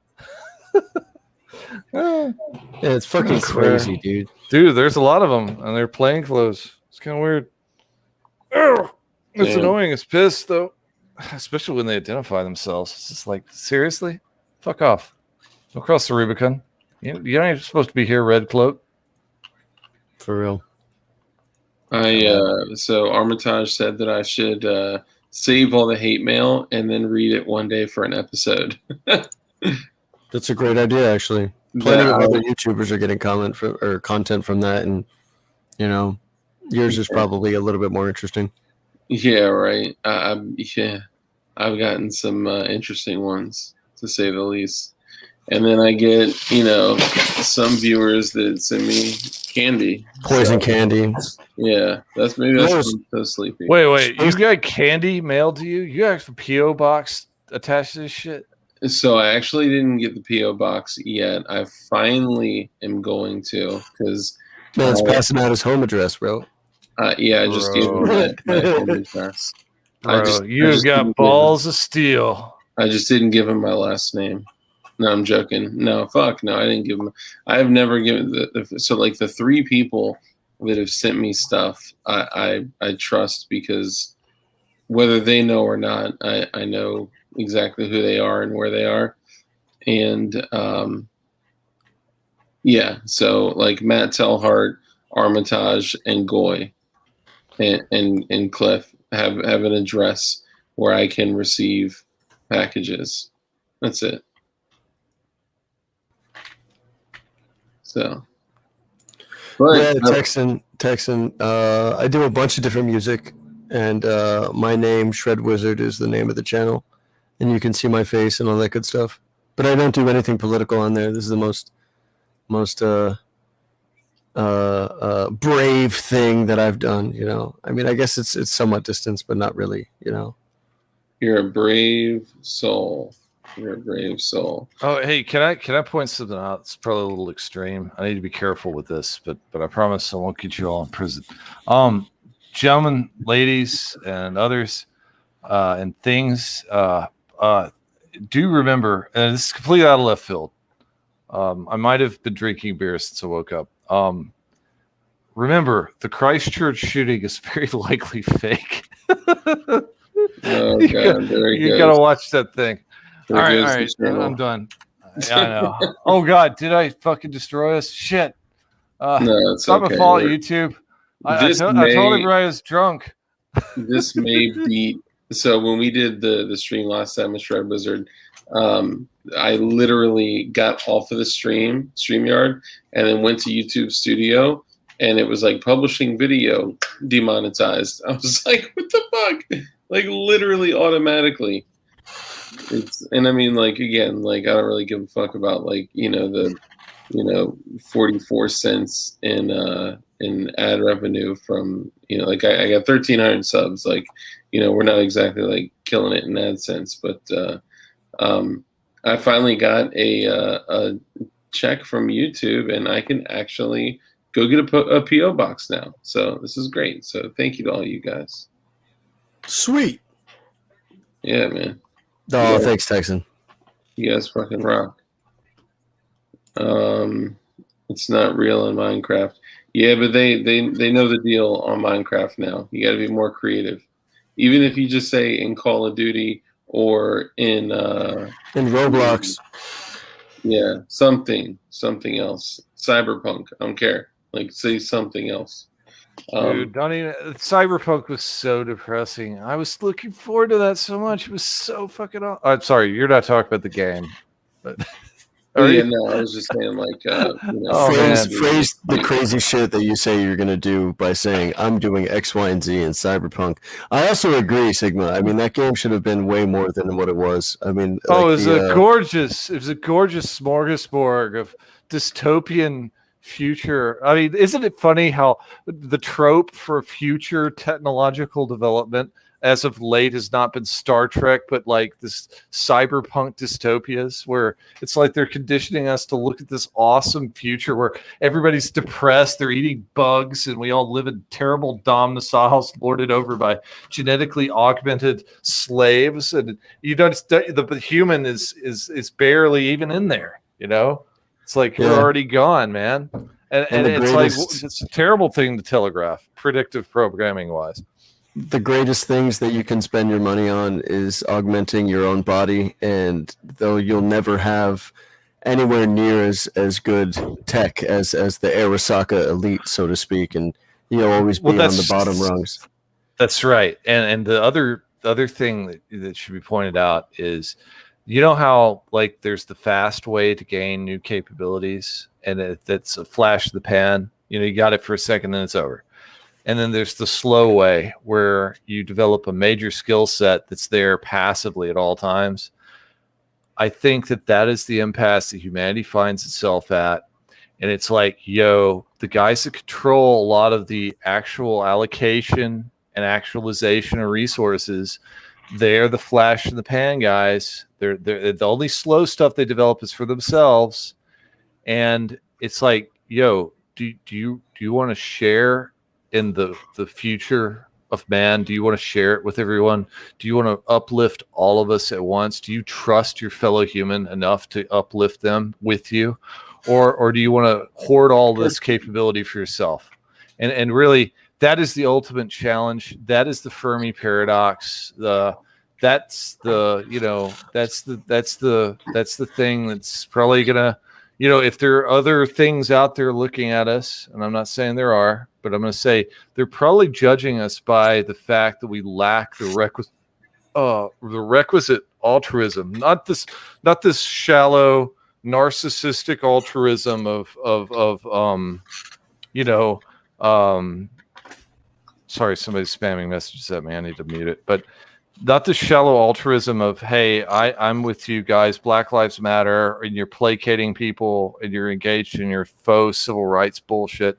But I'm talking about the real altruism of give someone a tool, teach them how to fish, like it is the Bible. You know, I'm not going to Bible thump here. I'm not even that much of a Bible guy, but I have to say, you know, you teach a man to fish, you feed him for his lifetime. You give a man a fish, you feed him for a day. That's a huge thing. That just tells you that there's some wisdom there. And we need to think about how to tell people, like, quit being shallow. Go, like, that's Dugan's thing with these like little apple orchards and places. He's thinking about a redundancy so that people can still take care of themselves when all hell breaks loose.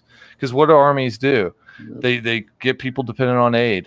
And that's a terrible way to live. What do you think all these checks were for? Like, I could have gotten all these checks. I didn't need them. I didn't want to sign in and tell people, hey, I want my free thousands of dollars. It's like, piss off. I don't need your money. Go to base the currency as much as you need. So yes, some people, like this old lady I was drinking with earlier at this bar. You know, I go there for a meal, right? And she's telling me about her grandkids and how she's been on unemployment. Thank God they gave her unemployment. I was like, good. I'm glad it worked for you. It seems like it's not gone to waste. You know, she got little pictures of her grandbabies and stuff. But, you know, a lot of people have fucked it up. All right, I'm rambling. I'm going to shut up now. You guys go. Oh, I'll end it with this. Armitage says, you build a man a fire, you keep him warm for the night. You set a man on fire, you keep him warm for the rest of his life. It makes me think of a Boy Scout again. You know, it's like some of the comments, somebody said something about fart knocking earlier. I swear I haven't heard that since I was 14 years old. Fart knocker. God, it's such a terrible, you know, if you think about it, what does that actually mean? What's the etymology of that utterance? You know what, guys? I'll end on this. I know a lot of you guys have been having a really, really tough time getting to vaccination centers, okay? And it is so important that all of you get the vaccine. So please take advantage of the fact that Uber is offering you free rides to and from vaccination centers to get the vaccine. And I just hope all of you stay safe when you make the job to eat the bugs. get the vaccine.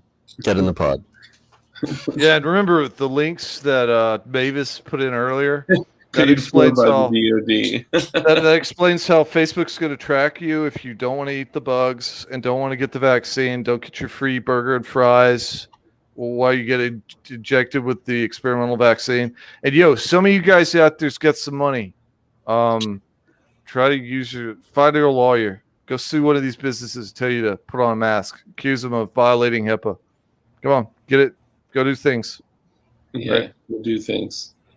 All right, y'all. Thank you both for coming on. I appreciate you, all y'all out there in chat land. Stay safe, stay dangerous, and just keep being the bad motherfuckers that you are. And I will fire this bad boy on stream. This is a bird banger, loaded up with a 209 primer. 50 grain lift charge, maybe 60 in there. We'll see. 50 to 60 grain lift charge with a 37 millimeter homemade bird banger that's going to go pow in the air. So I'll do that on stream in the next the next few shows. And we're going to have Hank Strange on as well. And then tomorrow, Thursday, we'll be having Freedom Inc. on here too. So shout out to Freedom Inc. Go check out his channel. And that's it, man. All right. I'll see you guys in the Discord. Pleasure speaking with you, Agent Beer. All right, y'all. I'll be around. Jesus Christ. Better not call me Agent Beer again. I'll get you with my directed energy of lasers out of my eyes. Melt my brain with your eyes. I'll show you the meaning of glow. I'm blinded. At least maybe it's a blue laser. All right, y'all. Dark light laser. Dark light laser. Peace. Peace.